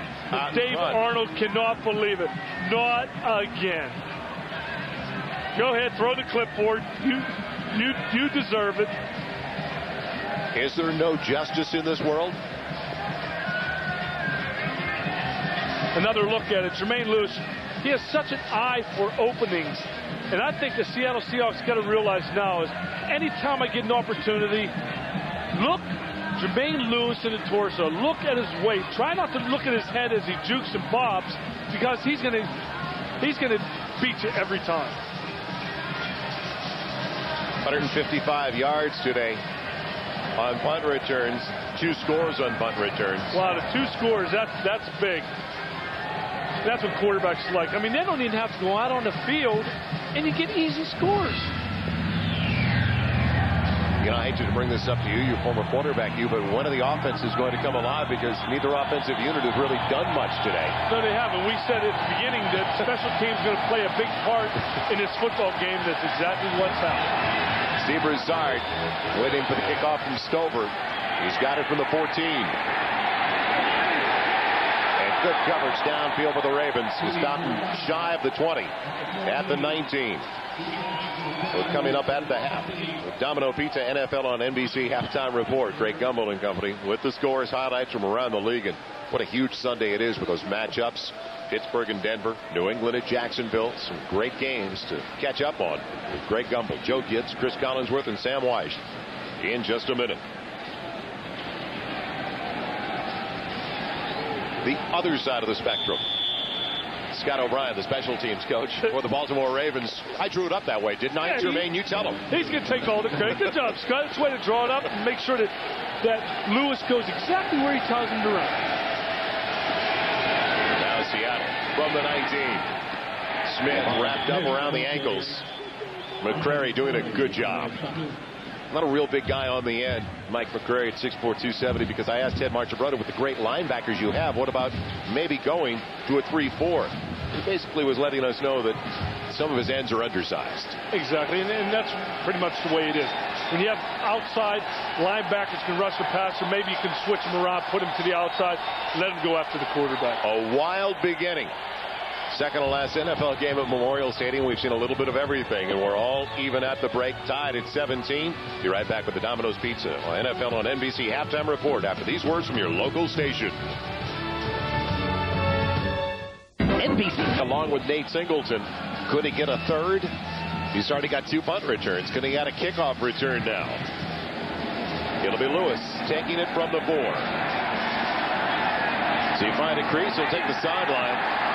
They'll run out of racing room, but still some nice moves to get it out across the 30 near the 35-yard line, as we have an opportunity now to look at the Coors Light halftime numbers. And I mentioned not exactly scintillating from the standpoint of the 2 teams' offensive units. And we're talking about the #1 passing attack with Warren Moon throwing for only 46 yards. But the punt return yards of Jermaine Lewis, the story with a 90 or 89-yarder. And the 66-yarder. 168 yards in punt returns compared to Seattle's 0. That's amazing. And you look at the scoreboard, and it's still only 17-17. Matt Morris on first down from the 35. And if you joined us a little bit late today, Seattle scores were set up by their defense. Sally Amua sacking Zaire for a safety, recovering a fumble. Sally Amua at the 14 to set up their first touchdown. And the second touchdown was scored by the outside backer, Chad Brown. But it's pretty much been Seattle's defense and the Ravens punt return team. And that's the last thing that Seattle wanted to hear about today was special teams. 2nd and 8. Zire with a nice play fake. He's got time, but he underthrows his intended target, Derek Alexander. Well, he just underthrew that one, like you said. He had the guy open. Is not bad coverage by Thomas, but when you roll away from your intended receiver, you got to have a dart thrown out there because you let that one hang a little bit, and that could be intercepted and returned for a touchdown. So I think that might have been weighing on Eric Zire's mind just a little bit. The veteran Ernest Miner, who has not missed a game in 9 seasons, takes over as a single set in the backfield. 3 wide receiver formation for 3rd and 8. Behind Lewis, nice grab, but nowhere near the first down. So they fail again. They're 0 for 5 on 3rd down attempts. And a punting situation. Well, that time Seattle came with a blitz. Eric Stokes on the outside. And Eric Zire knew all he had to do was throw his hot pass, and he did. He threw it to Jermaine Lewis, but not enough for the first down. Greg Montgomery will punt it away to Tyree Davis. His last punt, don't forget, Brown got his right hand on. Knocked it down. It was only a 9-yard punt. Hangs up a beauty into the win this time. Davis back at the 13. Pass at 25. Nice return across the 35 and barely tripped up by the punter Montgomery. And the Ravens wanted a block in the back against their tight end, Brian Kinchin. He thought he was hitting the back. Right in front of the punt return man. Dave Arnold will take it. NBC along with Nate Singleton. Could he get a third? He's already got 2 punt returns. Could he get a kickoff return now? It'll be Lewis taking it from the 4. So you find a crease, he'll take the sideline. He'll run out of racing room, but still some nice moves to get it out across the 30 near the 35-yard line as we have an opportunity now to look at the Coors Light halftime numbers. And I mentioned not exactly scintillating from the standpoint of the 2 teams' offensive units. And we're talking about the #1 passing attack with Warren Moon throwing for only 46 yards. But the punt return yards of Jermaine Lewis, the story with a 90 or 89-yarder and the 66-yarder. 168 yards in punt returns compared to Seattle's 0.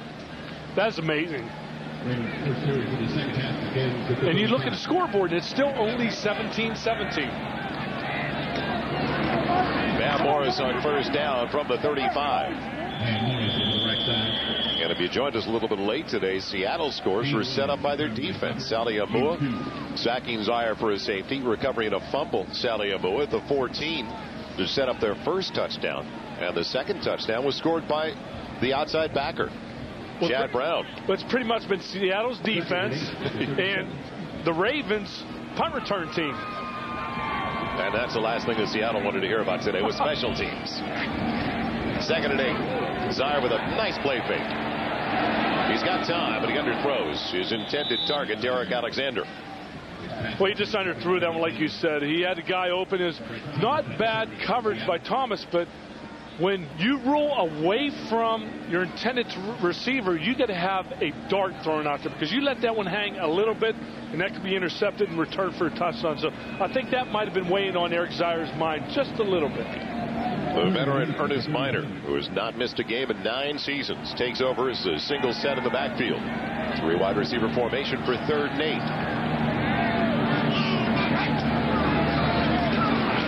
Behind Lewis, nice grab, but nowhere near the first down. So they fail again. They're 0 for 5 on 3rd down attempts. And a punting situation. Well, that time Seattle came with a blitz. Eric Stokes on the outside.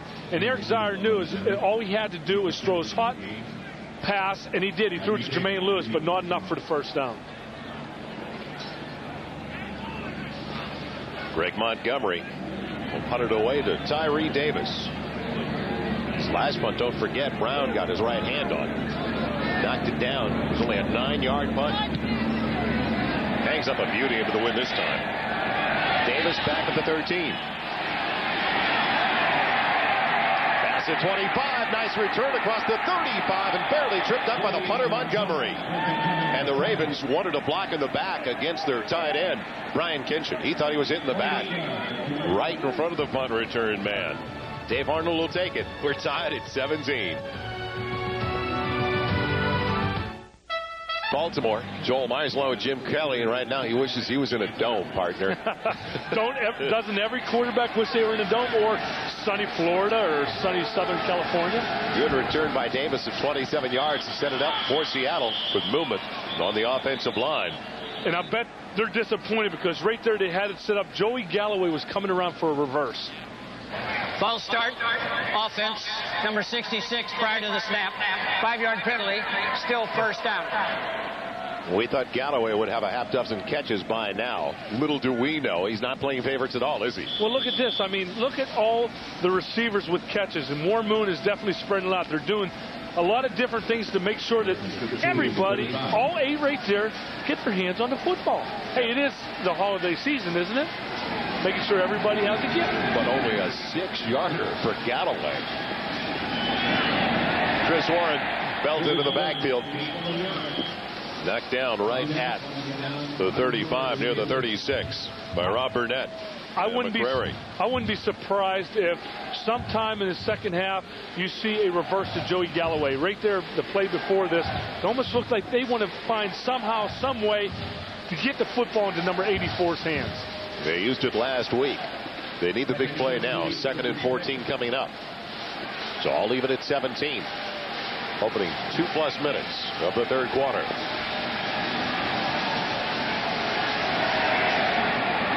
Over the middle. The tight end takes it in.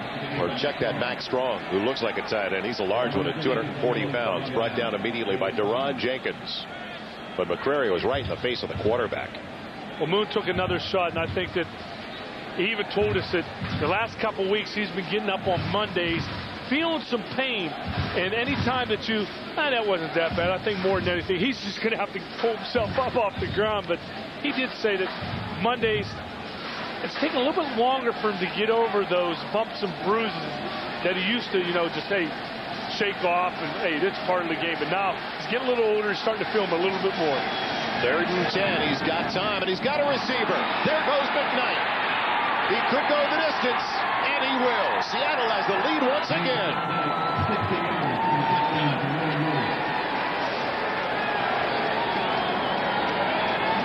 Working up against Donnie Brady. They'll take that missed tackle, won't they? A lot of the big plays today on both sides of the football have been missed tackles, like you just mentioned right there. Special teams for Seattle missing tackles. In that particular time, the Ravens secondary. That's just an excellent route. Warren Moon doing a good job getting the football out there and letting him do the rest. Throw a 15, 18-yard play and let him run 30 or 40. So on 3rd and 10, they get a 60-yard score from James McKnight. Todd Peterson in with a point after.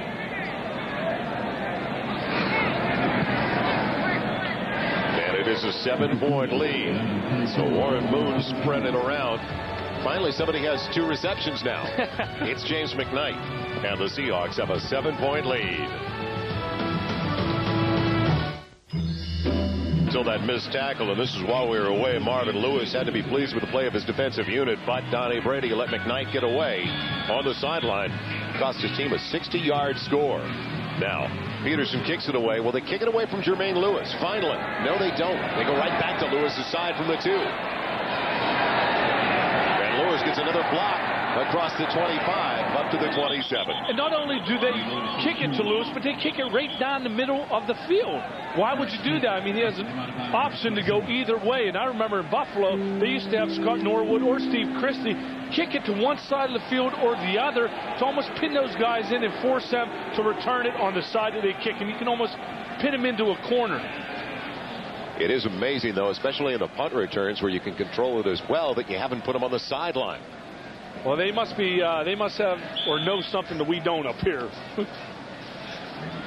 So now from the 27, a 1st and 10 for Baltimore. Trailing once again by 7, 24-17, 11:43 left in the third. Well, what a Sunday it is. You saw those scores. Denver and Pittsburgh still tied at 21.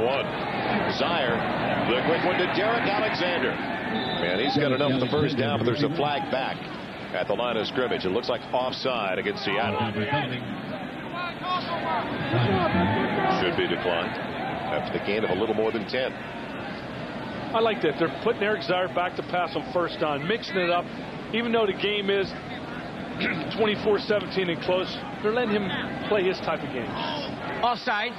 Defense number 70 lined up in the neutral zone. Penalty is declined.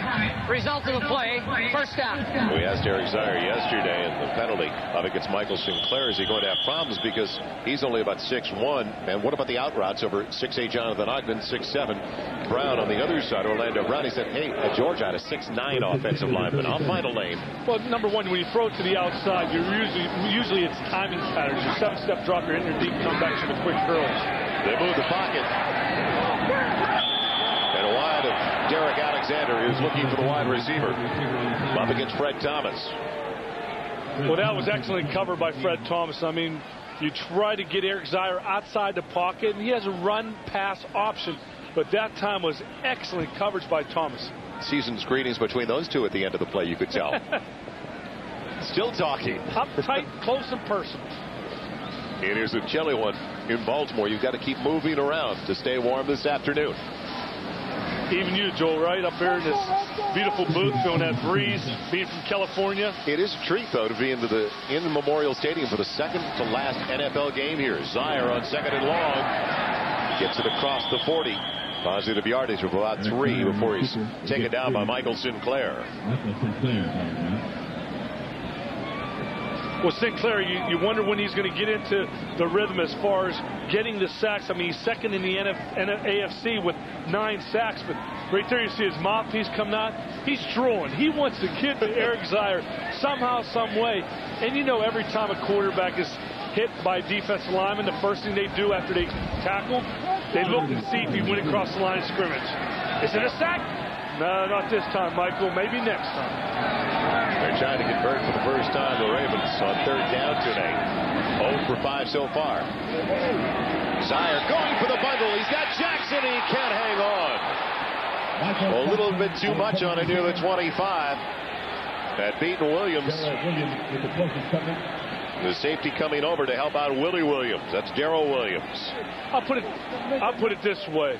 That pass has to be caught. Yes, it was an excellent effort, but that's what separates the good players from the great players. And Alexander's been making some good catches. Eric Zier put that maybe a little bit too far. But again, some of those players, the big plays like Ted Marchbro's been telling us, have to be made. That would have been a big play. That's something that he harped on a lot. He told us a lot about. Low line drive wobbler. Tyree Davis didn't call for the fair catch. And taken down right away. Donnie Brady on the coverage for the Baltimore Ravens after the 36-yard punt by Montgomery. So Seattle has it back, and they have a 7-point lead. NFL season extends to the World Wide Web on NFL.com, the league's official website. Visit NFL.com for all of the scores and stats. It includes a complete roundup of the weekend's activities and scores. Chat live with some of the NFL's biggest stars. NFL.com. Chris Warren pounding it across the 25. Can they get a ground game going? He gets 4 on first down. Chew up some clock. We're inside of 10 minutes left in the third. And at least establish some kind of rhythm offensively. They have to. I mean, both sides of the ball. I mean, last time I said it was Alexander. It was Michael Jackson who made that great attempt. And you never want to pin it on somebody that's really not out there and dropping the football. But both sides of the ball, they have to make the big plays. Neither offense is putting it in gear. From the 27, 2nd and 6. 3-step drop for Moon. And a bobble by Pritchard. Couldn't hang on. Well, the Seahawks have used a little bit of everything today to get their 3 touchdowns on the board. 4-yard run by Lamar Smith. The fumble recovery and return for Chad Brown, the outside linebacker. And then with a touchdown reception we just saw to start the second half by James McKnight. They're going along with their field goal. Todd Peterson. 3rd and 6 with the 27. They also have Sally Amua. Check that. Peterson doesn't have it. Stover's got the field goal. Sally Amua has a safety. And they've got that 2-point conversion. So now 3rd and 6. Can they convert deep in their own territory? And the sack again. They get to move in a hurry, and it's Michael McCrary, the former Seahawk. He's got 9 now to tie Michael Sinclair. But here you see Michael McCrary right here. And coming into this game, he was pumped up. He knew that there's things that they're going to try to do. A little exchange here coming on the inside and trying to confuse the offensive line of the Seahawks and doing a great job. You know, when he gets that sack, he has memories. He has thoughts of what could have been and what happened before. Now they're going to keep it away from Jermaine Lewis. It hits in the middle of the field, but Lewis couldn't get to it. On the wobbler, it'll die just inside the 40, a 41-yard punt. The best of the day as far as Ron Stark is concerned. And I think they heard us talk about it. I'm Simon Wood. He Testaverde on the sideline today, giving Eric Zier his 5th NFL start. Yeah, he said he missed Wednesday and Thursday's practice. He was able to do some things on Friday, but Coach thought it's best time to let him rest and don't take a chance of getting out there and hurting anyone. Bam Morris taken care of by the defensive back Willie Williams in the low hurdles, not exactly the high hurdles when it comes to Bam. Gain of 3 on the carry across the 43. Joel Myers along with Jim Kelly. Back in Baltimore. A little more than 8.5 minutes left in the third quarter. It's a 24-17 lead for the Seahawks. They have the only points of the second half. On a 60-yard catch and run by James McKnight. Toss of about 15 to 20 yards. He beat Donnie Brady, the quarterback, and that's that youthful secondary we were talking about for the Baltimore Ravens. 2nd and 7. Lazard's checking off, and of course the Seattle Seahawks are checking off also. What a grab. Can he come up with it? Jackson didn't. They'll say he did not maintain possession. He was being held coming down the sideline, though, by the defensive back. Well, anytime you're bumping and running and your receiver goes to the outside, as seen here, you're going to ride him for a little bit further down. That's not a bad play, but more than that, that's an excellent throw by Eric Zier. And I'm sure Jackson, again, would like to have that one back. But, again, you have to bring back what Ted Marchibroda told us, that there's not enough big plays in their play right now. And that's the reason that the record is what it is. Michael Jackson last year had 14 touchdown receptions. He's got only 3 so far this season. And with the play clock winding down, Eric Zier had to burn a timeout very early now in the second half for the Ravens, who are down by 7.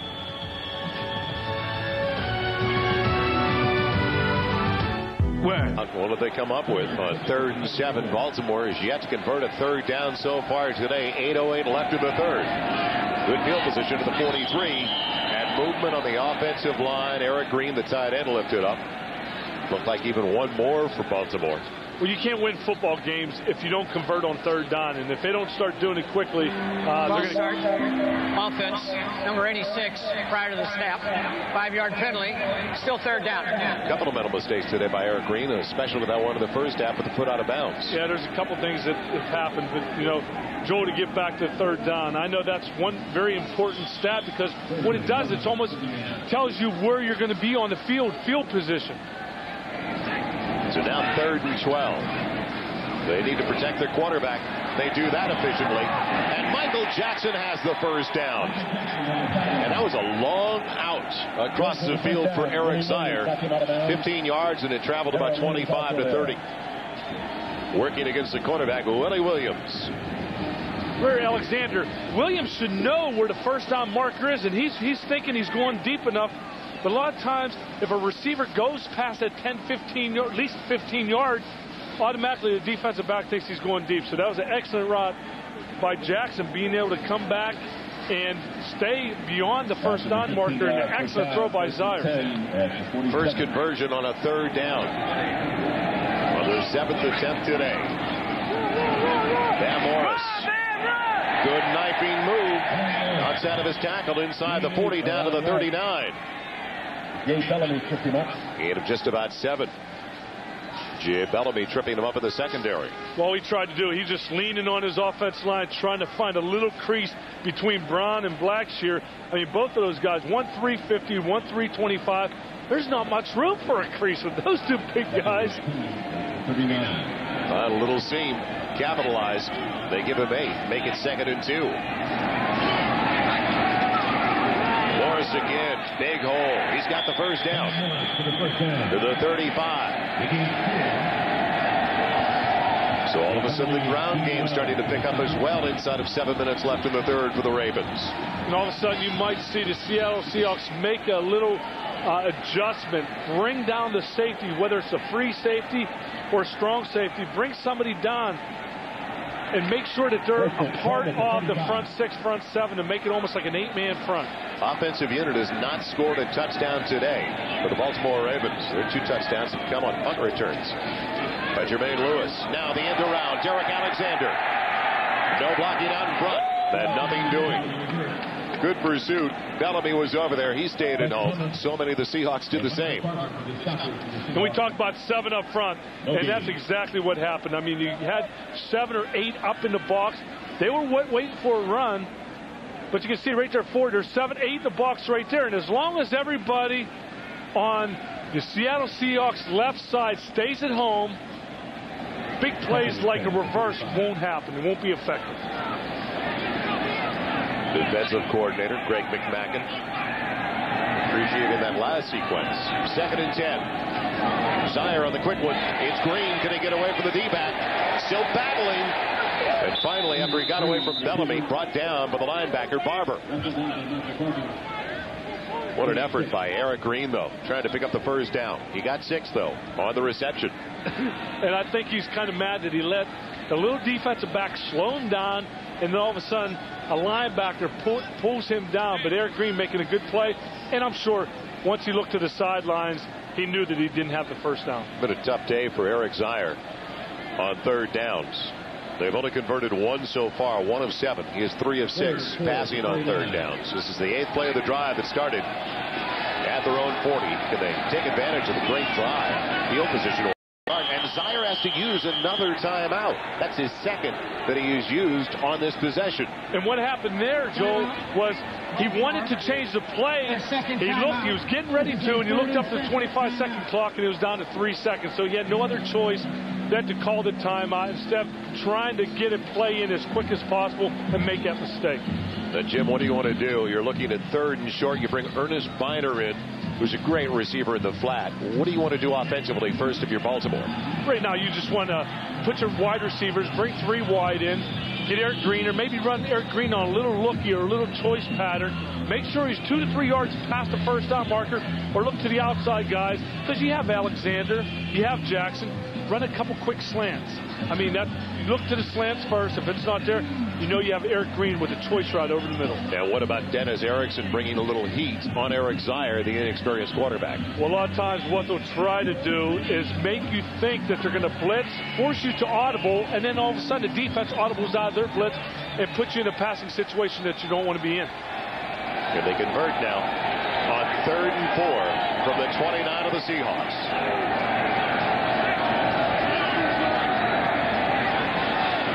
Zier, the pocket holds up over the middle. He's got Lewis. Touchdown, Baltimore.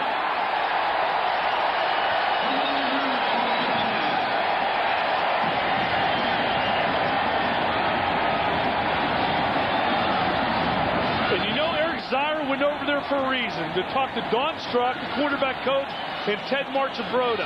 What an excellent call.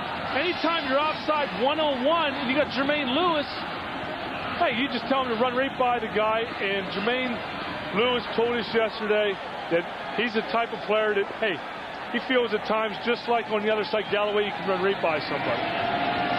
What a day for Lewis.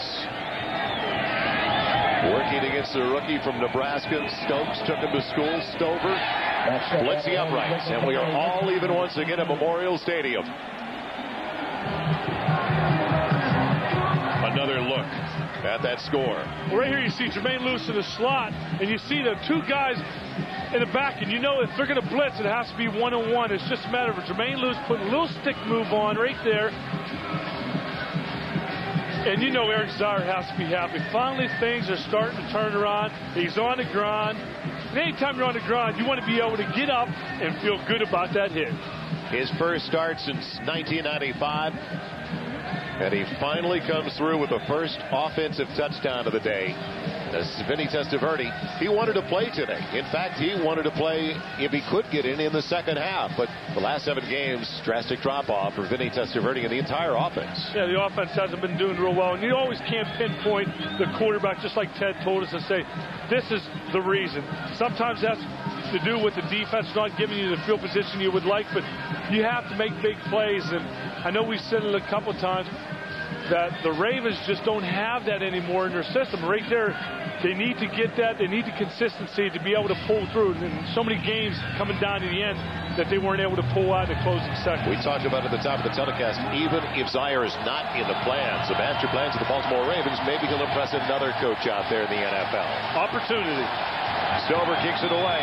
Broussard waits at the 5. And into the wind, Stover with a good one. All the way to the 3. Broussard slowed down, tripped up, and down before he gets to the 25 with the flag down to the play. Flag on the field.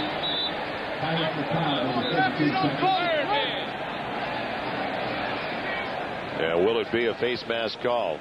Down early for Baltimore. Tyrus McLeod. Face mask. Defense. 5 yards. First down. So McLeod, the guilty party, the reserve linebacker. Ouch, that could make your neck a little stiff. And close to a 15-yarder. And it's a wonder it wasn't, because anytime you try to do the I don't think he tried to let go. I think it just happened. But boy, I'll tell you what, that stretches your neck out just a little bit more than you'd like. So they push it across the 28. Near the 29 for the Seahawks. Third possession of the third quarter. Tied at 24. 4:32 left in the third.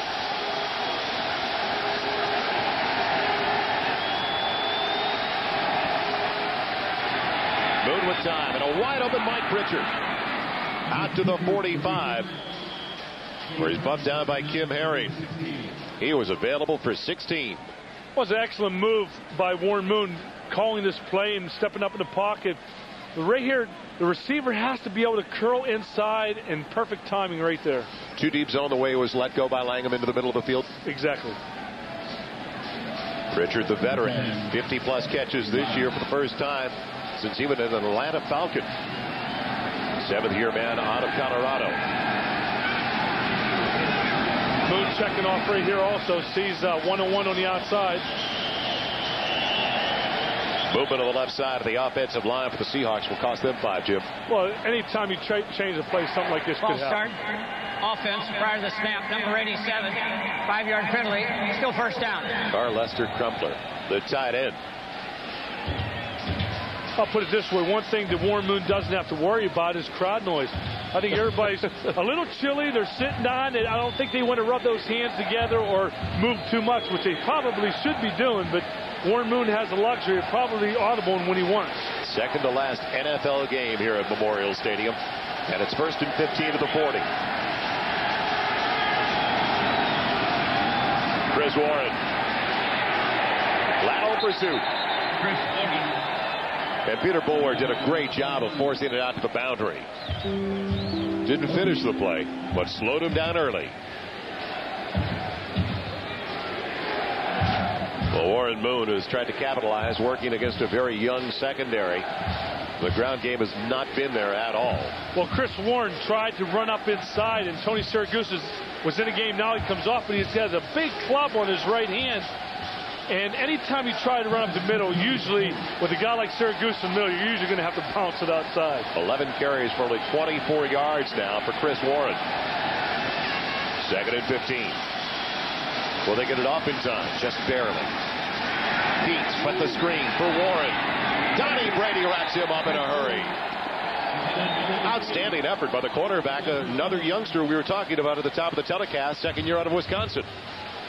Well, that's where they feel that they have to step up. This is where they talked about the youth. You look at the 4 rookies right there, and Ted Marshall Brothers saying these guys are going to be something special in a very quick time. I mean, you get thrown into the fire when you're a young player, and you're expected to do something. I mean, yeah, it's a little different, especially late in the season when your season in college would already be over. How'd you like to start a defensive unit with these 3 linebackers? And Bulwer alone today has 2 sacks. He's got 10.5 on the year to lead all NFL rookies. Moon Looking for McKnight. It's off his fingertips. The defensive back didn't turn around. It looked like they were going to be able to pull it off on John Williams. Well, that's what Warren Moon saw. He saw the defensive back wasn't looking back. He said, I'm going to take a chance because I know, number one, it's not going to be intercepted. Number two, it could either be a completion or a big play or incomplete. And, hey, why not take the chance? That shows the experience of a guy like Warren Moon. So they don't convert on third down. Kick it away from Jermaine Lewis, maybe? If they don't, I don't know why not. He'll have another opportunity on the run for the 25. Makes the first man miss. Past the 35 and a good return across the 40. What a day on returns for Jermaine Lewis. 2 touchdown returns of 66 and 89 yards. That was a 16-yard return. Well, that there, an extra 14 yards because of a missed tackle.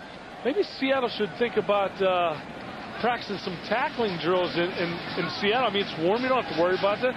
Better stay a few extra minutes after practice. Total yardage today for Lewis, 274. He scored all 3 touchdowns for the Ravens today. As it's tied at 24, 2 on returns, 1 on a pass of 29 yards on that last possession from Eric Zier. But it looks like right now he's tightening up a little bit. I was just going to say, that cool day like today, you got to stay warm. When you see a receiver doing that, it usually means his hamstrings are getting a little tight. From the 41, Bam Morris. Only a couple to the 43. Daniels in on the stop along with Dean Wells. Well, I've never seen so much great field position for both teams. I mean, both teams starting out a lot of the time on like the 30 or 40 yard line, and sometimes even further down into the other team's area. And only 24 points by both teams, and then the reason behind that is the big returns by Jermaine Lewis. Now we're in a tie affair, don't forget. Only 1 timeout remaining in the game for the Baltimore Ravens. 2 have already been used by Zier on that last series. And Derek Alexander pulled it off inside the 40 of the reception in front of Fred Thomas. Darrell Williams coming over the free safety. The ball was already there, and Alexander turned around in the nick of time. That's what you try to stress the quarterbacks and receivers, is being able to stay on the same page. Right there, a perfect throw by Eric Zier, knowing exactly where his receiver is going to be. And that's his 4th catch today. And Alexander is the type of receiver that he wants the ball in his hands. And he knows coming into this game, there were some things said about him dropping some passes, maybe a little nicked up. Rowe was able to come in and be the starter, but Alexander is showing that he still wants to belong on his team. He still wants to be that starter, the go-to guy. As we mentioned, he's an unrestricted free agent at the end of the year. There are plenty of teams who would like him. And I'm sure Vinny Testaverde would like to, and Eric Zier would like to have him back. Inside the 35, first down. Deep drop this time for Zier. In trouble. Nice dump off. It's Alexander with his 5th reception, and he's got almost enough for another first down. Good ad-lib by Zier. Well, anytime the quarterback gets outside the pocket, you want to make sure everybody's running, everybody's alert. And not all the time you're going to get the football when you're supposed to. It's what you do on a scramble that's most important. First alternate for the Pro Bowl last year, Derek Alexander. First-round pick out of Michigan in 1994. Caught 62 last season. Close to that total. He's got 57 as Bam Morris on 2nd and inches. More than enough for the first down. And what an end to the 3rd quarter for Eric Zier and the Baltimore Ravens. Certainly with all the momentum on their side right now. That's the end of 3 at Memorial Stadium. It is all tied at 24. We'll come right back to Crabtown after these messages from your local station.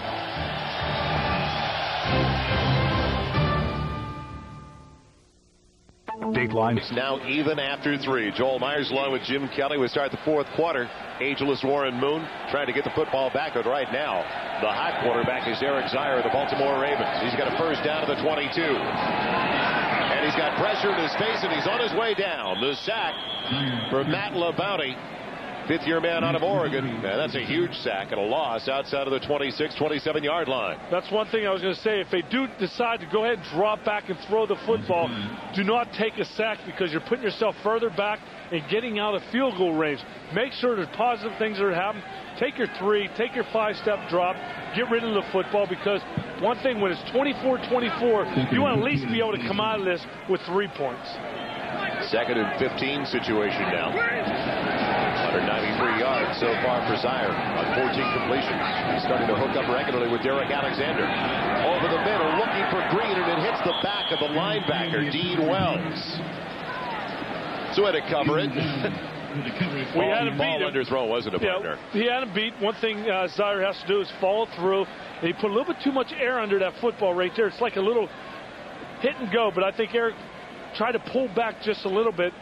And one thing that he saw, though, he saw Wells wasn't looking back for the football. If Wells is looking back, that's intercepted. So now 3rd and long. They can't pick up another yard. Field goal attempt in the neighborhood of 44 to 45 yards. Zaire on the deep drop, trying to set up the screen. He can throw it away. Don't forget, he's outside the tackle now, and he will. Good move. And a penalty flag comes down late out of the defensive backfield from the umpire. A couple of them.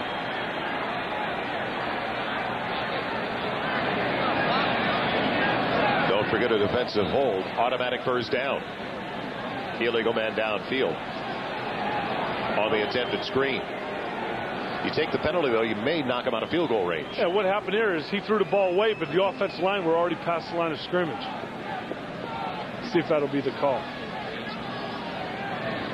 Again, you take a chance of throwing the football, getting sacked, or having a penalty. And like you said, taking yourself out of field goal range. You at least have to think about getting 3 points. Right now, Montgomery might be coming in and punting instead of going for that. Eligible receiver, number 63, downfield prior to the pass. The penalty is declined. 4th down. I'm surprised they're not taking that penalty and knocking them back out of field goal range, potentially, if they didn't get any yardage on 3rd down. Instead now, it is going to be a 45-yard attempt to break the tie for Matt Stover. He's already hit a 23-yarder today. He is 26 of 29 on the season. Out of the hold of Montgomery. It is drifting, and it's pushed over to the right side. The snap was real low, and it looked like Montgomery might have had problems getting it up in time. So the knuckler gets away. A break for Erickson and the Seahawks, and they stay tied at 24.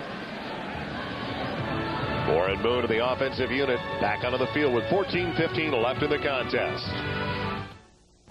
Boy broke away. Good snap for Montgomery to handle. But he just dropped the ball. Yeah, he was able to get the laces around, but sometimes that breaks the rhythm of the kicker. New quarterback in now. John Freeze has taken over. End around for Joey Galloway. And Joey Galloway in trouble. Gets a block on Boulware, making something out of nothing. And look at Galloway go for a first down across the 45 near the midfield stripe. And I knew that was going to come sooner or later. They were going to put a play in to get him the football on a reverse. I saw it right at the beginning of the 3rd quarter after the half. Hey, I would too. I'd try to find somehow, some way to put the football in number 84's hands. Well, it was simply a coach's decision to put John Freeze in. I'd ask Dennis Erickson about a look at John Kitna, the MVP of the World League Championship game when he played for the Barcelona Dragons. But it's Freeze who started the season as their starter. He was hurt in the very first game, though. So now first down just across the 49. Dead ball foul against the offense. New quarterback, new cadence. Exactly, and that's probably pretty much the reason. Offense, number 87, prior to the snap. 5 yards, still first down. Well, is this the closing story for Warren Moon? I don't know. I'll put it this way. He can still play the game. The stats are really not that bad. I kind of wonder why Dennis Erickson would go and pull Warren Moon, especially in a situation where the game is tied up at 24. He's a guy that guts to this point, and kind of surprises me. Lamar Smith breaking the tackle. Getting the penalty yardage back +3. Down to the 47. Run down finally by Jenkins. Full wear there as well. John Freese was their starter, also a starter for the San Diego Chargers. Started every game for the Chargers back in '91 when he threw for almost 3,000 yards. And he came out of a passing attack in college. He was 1AA, set records in Division I AA, Big Sky Conference for the Idaho Vandals.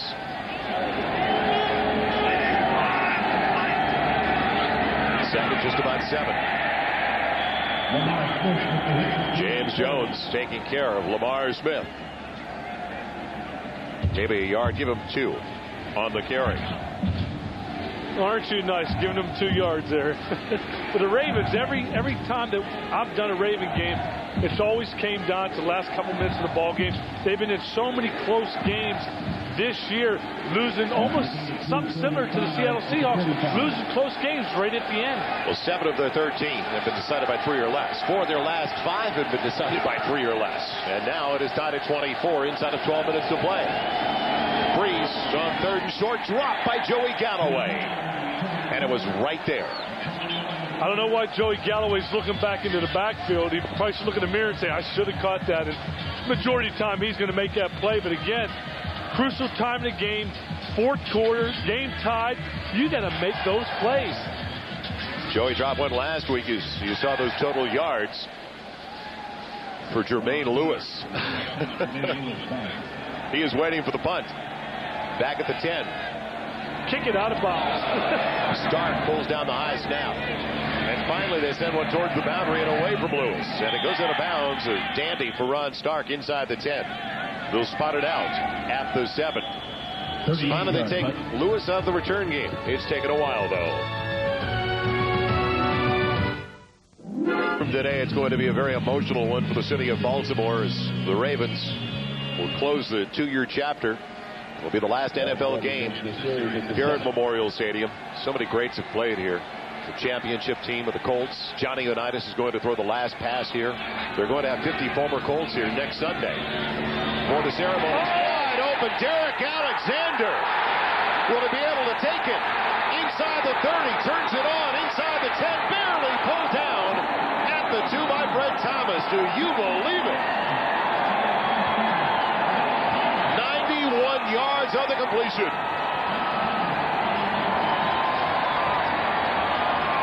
The key to this play is Zaire having the time to throw right there.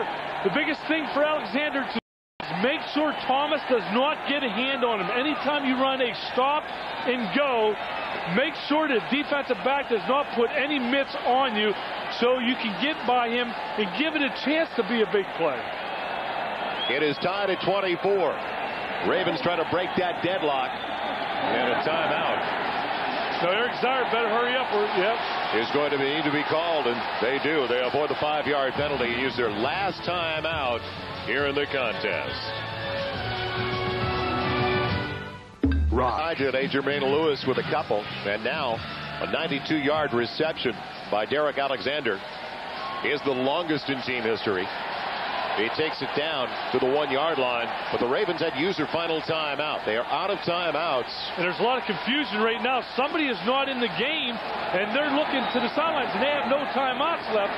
They can't afford it. Just put him down there, stop. Derek Alexander, not usually your wingback, your wham player. Bam Morris doesn't need it, though. Touchdown, Baltimore.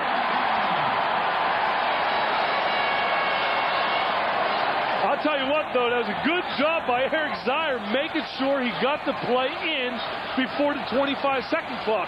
And good job by Alexander getting in there and getting down. But I'll tell you what, that was a close call. Having no timeouts left, blowing all their timeouts in there, and mostly in the 3rd quarter. Good job getting that play off. A big difference in play calling if it's first down at the 6 instead of first down inside the 2. That's over. Tries to give them a 7-point lead. And it's only the 2nd lead of the day for the Baltimore Ravens as they're on top now, 31-24. They needed Alexander, though, to rush on in a hurry.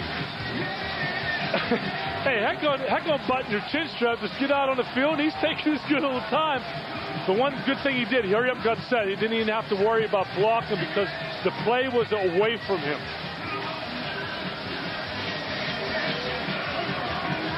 Excellent job by the offense line leading around there.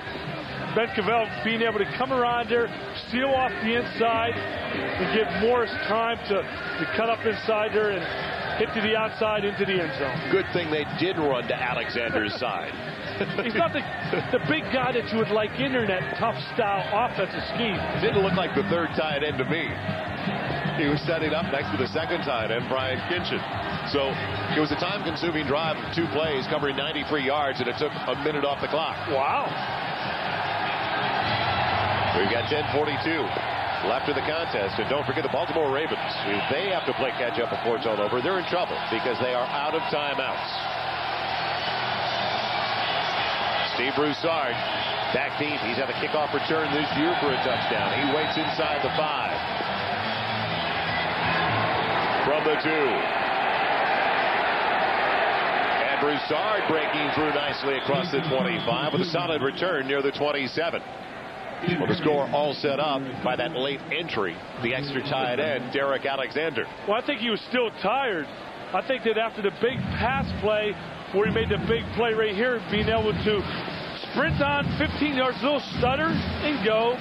He gets by him. It's just a matter of Zaire throwing the ball in the money. He gets down, runs it down to the 2-yard line.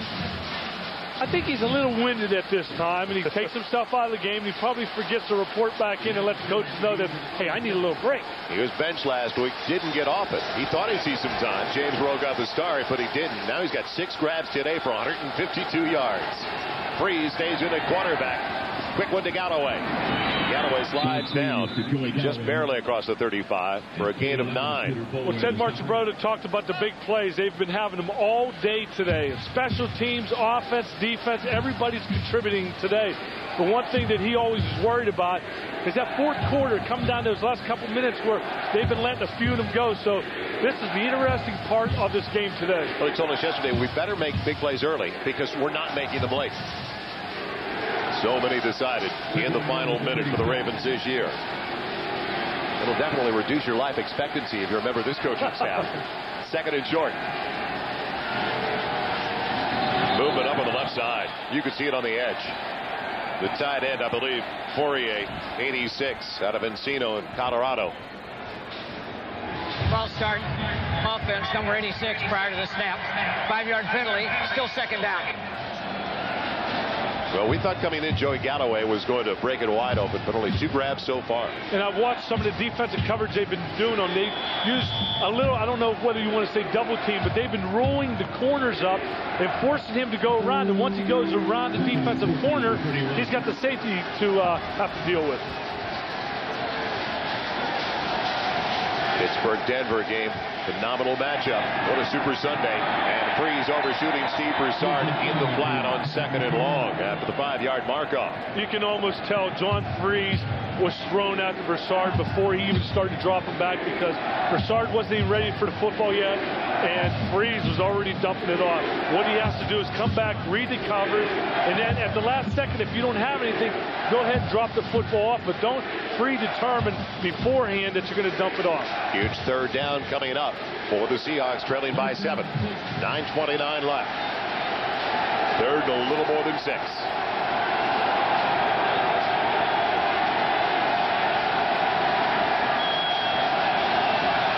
Offside call coming up, 3 down.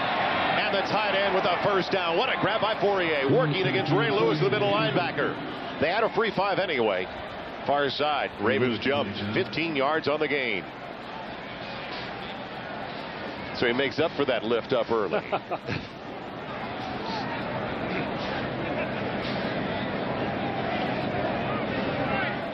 Offside. Defense. Number 58 in the neutral zone at the time of the snap. Penalty is declined. Result of the play. 1st down. 2nd time Bowler has been called for that today. One thing that both quarterbacks are doing, they're noticing that linebackers are running with the receivers and tight ends, but they're not looking back for the football. So, hey, why not take the chance? Go ahead and throw it, especially right there where he had a free play. 1st down, Seattle. Broussard to the toss sweep. And to adjust early. What a job to get yardage when Boulware was waiting out on the edge for him, matched up with Grant Williams, the tackle. I thought for sure that was going to be a 2, 3, 4 yard loss, and that was an excellent job being able to get at least 3, maybe 4 yards out of it. I mean, all you see is those dark jerseys up there. I mean, everybody around. We talked about missed tackles. Nobody wants to put these guys on the ground. First slid inside Boulware, then Sharper couldn't get to him.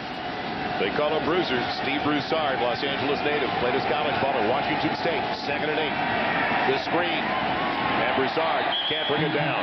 Lewis was right on his back anyway. Again, John Freeze wasn't ready to throw that football. He pretty much threw that hoping that the ball was going to get to the receiver. Broussard out on the left side. He could have waited probably a half a second. Make sure you know where you're at. Don't force it in there when it's not there. And if it's 6'2", Chris Warren, he brings it down, but it's 5'7", Steve Broussard, and it's a little bit too tall. And a lot of times you have to throw it over some of those big defense linemen rushing in, but John should just probably waited a hair longer. 2:05 since taking over on the last possession. This is his 2nd series, replacing Warren Moon. Coach's decision all the way. Now 3rd and long, flags on the play, dead ball foul against the offense. Another 5-yard mark off against Seattle playing catch-up. For all those penalties, the officials weren't calling. Offense prior to the snap, number 79. 5-yard penalty, still 3rd down. For all those penalties, the officials weren't calling the first half. Lately, that's all you've been hearing now. So they're staying warm is what you're saying. A lot of movement. Penalties 6 apiece. What a frustrating year for Dennis Erickson after they got to 6-4. Then they lose back-to-back games. They've lost 3 in a row now, but everybody thought they'd win against New Orleans. Atlanta come here with an 8-5 mark. Instead, they're 6-7 coming in. And now 3rd and 13.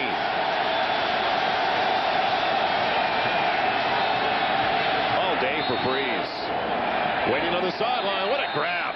Joey Galloway made sure his 2 were down inbounds. Talk about waiting on the sideline. 16 yards on the completion.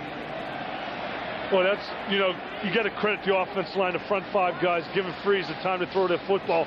When you got 3rd down and 13, you know the quarterback's going to be back there at least 10 yards, and the routes are always going to take a little bit more time to develop. John Freeze doing an excellent job, sitting in the pocket, not trying to rush it, and find this receiver on the outside, Joey Galloway. To the 42 of Baltimore. 1st and 10 Seattle. Freeze. Overshooting Max Strong. He was working against the safety, Kim Herring.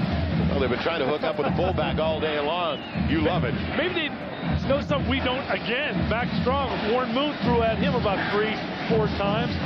And here we find John Freeze going at him too. But a lot of times, when you know teams are going to blitz, that time at a linebacker stunt, they're going to put those guys one-on-one, and at times you're going to have a linebacker against a fullback. And I guess they got a lot of confidence in him. 2nd and 10 from the Ravens 42. Delay for Broussard. Breaking tackles. Takes it inside the 35. All the way down, close to the 33. Needed to go to the 32. Got 9. We've been saying that a lot lately, haven't we? Breaking tackles. Cold afternoon, and you put that arm out, he's right through it. Ouch. Slippery, that's for sure. Green Bay pulling away from Tampa Bay late in that NFC Central matchup. So many great games overall today. This drive started deep in Seattle territory. 9th play coming up on 3rd and yard. 1st down. Broussard into the secondary inside the 25. And the drive remains alive for the Seahawks, looking for the equalizer. And again, Herring had to make their stop in the secondary. What they should do is put 7 or 8 in the box, force the Seattle Seahawks to throw the football, and they're not doing that. They're playing the 2 deep coverage. And they're saying, okay, if you're going to run the football, we're going to put right back into this defensive secondary exactly where Broussard is getting to. So some of the runs by Broussard now taking the pressure off John Freeze. Well, now they have 7 in the box right now. Freeze over the middle, the tight end with a deflection. And Ray Lewis tipped it up. Coming over, though, Ralph Staten didn't recognize it. I thought possibly the tip drill was going to work. I think he just should have. Of course, it's a lot easier seeing everything up here, but he should have just waited before he just goes by the defensive back, knowing that there's a linebacker on him. You should pretty much the majority of the time have more confidence that your tight end is a little quicker than the linebacker and being able to run by him. But that time, Freeze just tried to put in there a little too soon. Long time consuming the drive that started back at the 27. 2nd and 10 now at the 23. And the right tackle lifted up, Grant Williams. Well, we talked about the change of quarterbacks just a few minutes ago and the way that inflection of the cadence can change. Ball start. Offense, number 79. 5-yard penalty. Still 2nd down. Again, new quarterback, new cadence, new right tackle in for Howard Ballard, a guy that played with me in Buffalo during a couple of our Super Bowls, but you know, a guy like that's going to be missed. I mean, it's his presence on his field, his leadership. He doesn't say much, but what he does on the field speaks so highly of Howard Ballard, and I'm sure they miss him today. Dennis Erickson said you don't know how good he is until he isn't playing. Exactly. 2nd and 15. Freeze in trouble. What a time to call the screen with a flag on the play where you see a whole Broussard going down close to the first down marker, but when the referee throws it, Dick Hantak did, you usually see a holding call. That nullifies a 16-yard pickup. Not a good time for a holding penalty now. Holding. Offense, number 79. 10-yard penalty. Repeat the down. 2nd down. Forget about this drive for Grant. Grant Williams wants to call it a day. Right here on the right side, right here, you see Grant Williams. And you know you're going to be going against somebody that's a lot faster, a lot quicker. And you know, that's a call. I guess he might have. It was hard for us to see at that angle if he had a hold of his jersey. But I guess the official saw it. And, wow, when you have 4 penalties on this drive, that hurts because when you're down 31-24 with a little less than 6 minutes to go in the game, you can't afford those big penalties. What a swim move by Peter Boulware. The man he held up. Now on 2nd and forever. Freeze fires it, and Staten's got it. Wrong jersey as far as they're concerned. The interception for the Ravens, Ralph Staten, their rookie out of Alabama.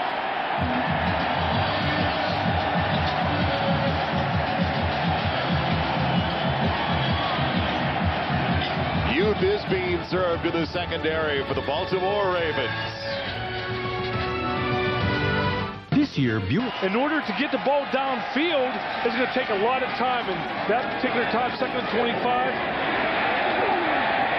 Van Morris spinning and breaking tackles. Good yardage on first down to the 31-yard line. It was the 2nd and 25, Jim, and that really dictated that drop, didn't it? Well, the thing about it is John has to realize that you're not going to get that much yardage on one play. Take what they give you. Don't try to force it downfield like you tried right there. Because, I mean, from the pre-alignment, you saw how deep the 2 corners were. They were already 7 yards off the line of scrimmage, and they're playing too deep.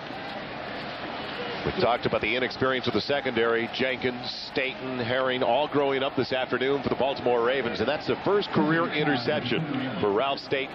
Give Morris 5 on first down. Good yardage when you're trying to chew up the clock and run it out. Inside of 5 minutes left in the game. A 7-point lead for Baltimore. Morris trying to get a seal on the outside. It won't develop. And he lost a yard.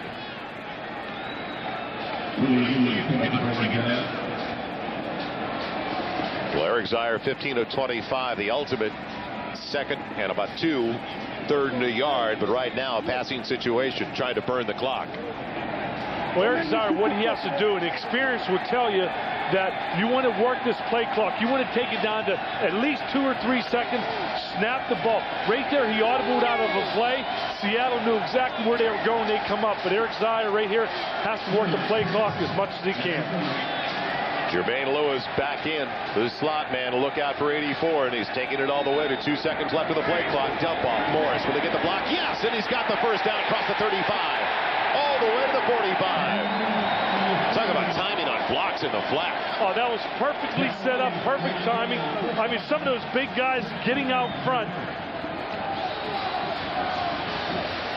I mean, Orlando Brown getting out there and making perfect timing on Browns. I mean, you see everybody, Blackshear, Cavell, Wally Williams, everybody contributing there. And we talked about making sure Eric Zier took the clock down, right down to 2 seconds. Good job. Well, now Eric Zier right at 300 yards on his 16 completions today.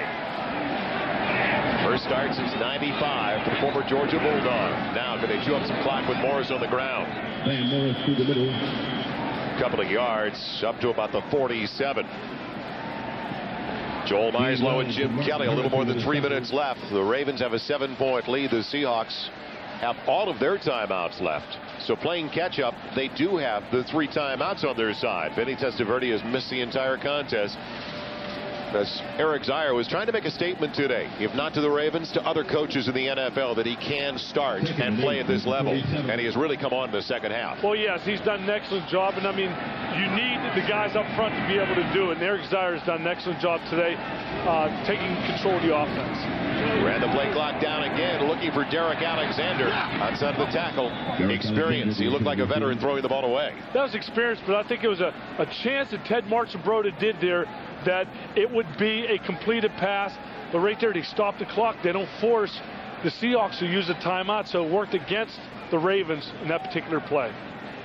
Pretty impressive numbers for your first start in a long, long time. Very good numbers. I mean, anybody would like to be over 300 yards passing, but the biggest stat right there is no interceptions.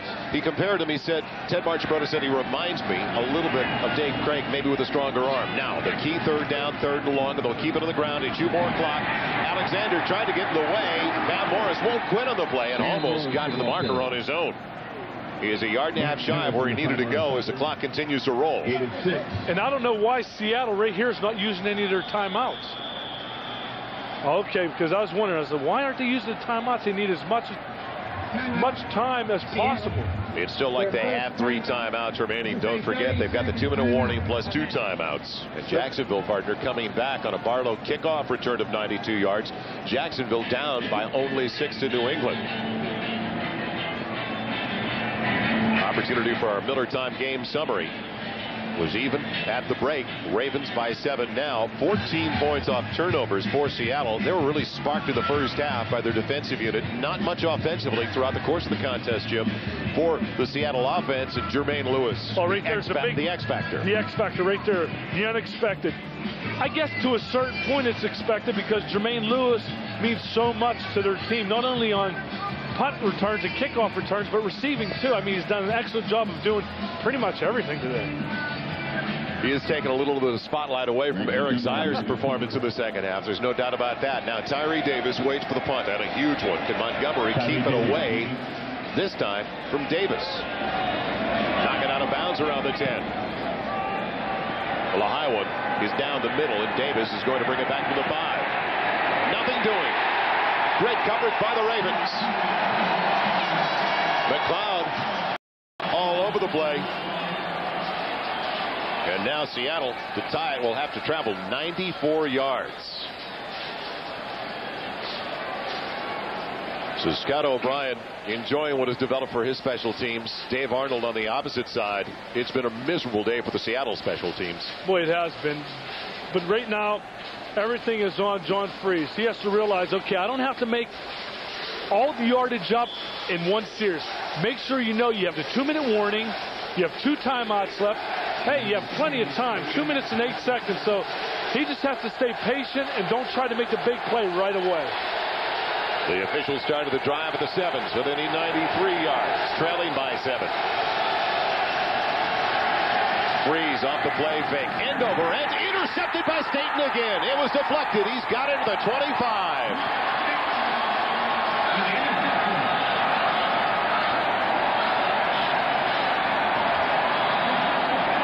We hope it was deflected because it looked like it was end over end out of his hand.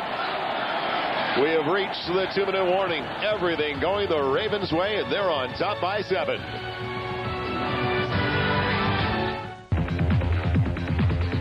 McCurry in his first year with the Baltimore Ravens have been looking forward to this game for a long time. Yesterday told us it's going to be fun. I can't wait. It's been on my calendar and circled for a long time, and he comes up big against John Freeze. Oh, he did, and the thing about it is Ted Marchibroda talked about big plays after big plays. That was another one for the Ravens. But Prairie got a piece of it. It was end over end from John Freeze. As Bam Morris wants to keep it inbounds, he does. He's taken down right at the original line, the 25. But before we broke away, we thought it was tipped at the line. Former Seahawk had something to say about it. Well, Michael McCrary continues to keep coming in. He doesn't quit. And as you can see him put his arm up right here, almost thought it was slipped out of his hands, but no, it comes off of McCrary's arm. Excellent play. Those are the things that are difference between winning and losing games. A little extra. They use a timeout, one timeout remaining now. He said he didn't leave because of Dennis Erickson. He didn't feel like management at that point really gave him that much respect. But he said Dennis Erickson is all about winning. So I didn't leave because of the head coach. But he was looking forward to this matchup since early in the season. And he also had a little battle going on with Michael Sinclair last year, where he overtook Sinclair at the end of the year for sack leadership on the team. And during the offseason, he called Sinclair's home. They answered the phone. He said, is Mike there? She said, yes. Who answered the phone? The young lady. And he says, tell him Big Mike's on the phone. And they said, well, wait a minute, Big Mike's here. Because, no, this is Big Mike. He overtook him for the sack leadership and, in fact, tied for the AFC lead at 13.5 sacks last year. Bam Morris just banging it straight ahead, hanging onto the football. And now Seattle will use their final timeout and stop the clock with 1:41 left. So you talk about emotions, not a lot to Michael McCrary.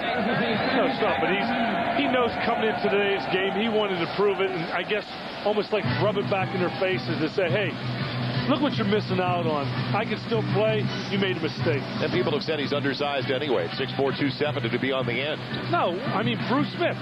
Bruce Smith is 6'3", 260. It's all majority of the time in the heart. How big is your motor? You got that right. Sack today. 4 hurries. That deflection could prove to be the game decider. And there you saw Warren Moon, and you hate to see that expression on him. He's out there, 41 years old, putting his body on the line, trying to make things happen. And when they did pull him and put John Freeze in, things just haven't worked out. Morris again on 3rd and 10. And now the clock will run. And Matt Stover will try to seal it with a field goal for Baltimore.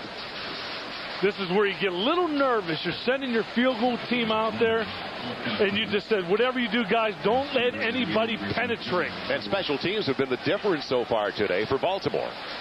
Now will it backfire? Well, I don't know what they're trying to do. They're hurrying it up. Why don't they take it down just in case they miss it? They're hurrying this field goal. They don't need to. It is going to be a 42-yard attempt. And it drifts again over to the right. So a life still for the Seattle Seahawks. Plenty of time left. As you mentioned, there was a good 10 seconds left on the play clock. They've got 62 left on the game clock. I don't know why they would, number one, hurry a kicker, go out there, use your time. Again, it wasn't that bad of a snap, as Montgomery had problems holding on to the football again, putting the ball down. But one thing I just still don't understand is, why would you hurry your kicker getting out there? Let him go out there and take his time. You still have between 10 and 12 seconds to get rid of the snap and have him hold it, and all of a sudden, boom. Now, Seattle has plenty of time. 1:02 left in the game. So now Stover is missed from 42 and 45 yards away. And from the 32, 1st and 10, Seattle with no timeouts left. Down by only 7. They'll have to use the sideline, and Broussard gets there to stop it. After the gain, out to the 38. Pickup of 6, forced out by Antonio Langham. Well, the Baltimore Ravens a couple of weeks ago lost on the final play to the Arizona Cardinals when they went to a 3-man rush, and Jake Plummer did a number on them over the final 37 seconds. I did that game, and what you have to do is you always look at the secondary. You wonder why they all of a sudden come out of the defense as a stalemate to begin with, and all of a sudden you rush 3 guys. They're rushing 3 now, Jim. Out of the shotgun, Freeze in trouble. 3-man rush worked there, though. It sure did. Of course, that was going to happen when we bring it up about the 3 rushers.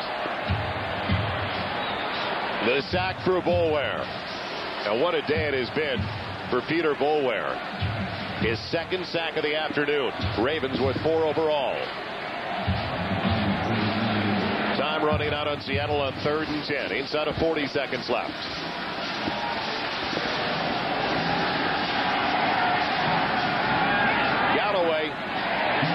Double coverage over there. just off his fingertips. John Freeze just pretty much threw that one out there and hoping Joey Galloway would come down with it because he didn't even have his body turned. He wasn't stepping into his throw. And I've seen John Freeze throw before. He's got a good arm. He's got what it takes to step up there and be a quarterback to take him down there, but that time it just looked like he just threw that one up there. Typical Baltimore Raven game, isn't it? 7 of the 13 decided by 3 or less. Granted, this is a touchdown difference, a 7-point difference. But they keep Art Modell in the corner on the edge of his seat, plus all the Ravens fans in here. 31 seconds left, 4th and 10 Seattle. And this is their ball game. Broussard gets the first down.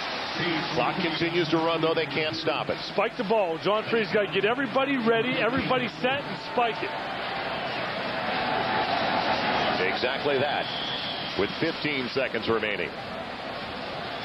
And you look at this game right now, this is not over. They still have pretty good field position, but one thing that John Freeze has to do, he has to work the sidelines, and the Baltimore Ravens should know that because if a ball is completed in the middle of the field, I don't think he's going to have enough time to get back on the line at the line of scrimmage and complete another pass or even take a chance for the end zone. So you don't take 2 shots at the end zone right now because you basically only have 2 snaps left. You either take a chance of a Hail Mary, maybe a pass interference right now, put 3 wide receivers like they're doing right here, take a chance of the Hail Mary, or work the sideline. That's what Freeze is doing down the right side, and it's batted away and almost intercepted. It is. Picked off by the linebacker, Cornell Brown, on the deflection, and that seals it for Baltimore. Seattle did have their hands on the ball, though. A few times.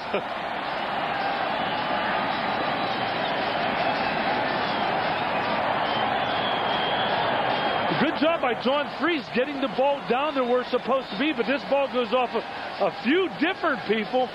It comes up, number 51, Cornell Brown. His brother was my offensive guard, Reuben Brown, in Buffalo, and it's nice to see somebody like that. It works so hard, come up with a big play. But again, John Freeze puts the ball where it has to be, down there. And I know those are the type of interceptions you hate as a quarterback because it's pretty much saying, okay, I'm going to throw it down there, and I just hope it's not intercepted. So 1 snap, and the Baltimore Ravens and their fans can celebrate their first win since the end of October. A 7-point victory for Eric Zier and the Ravens in his first start since 1995.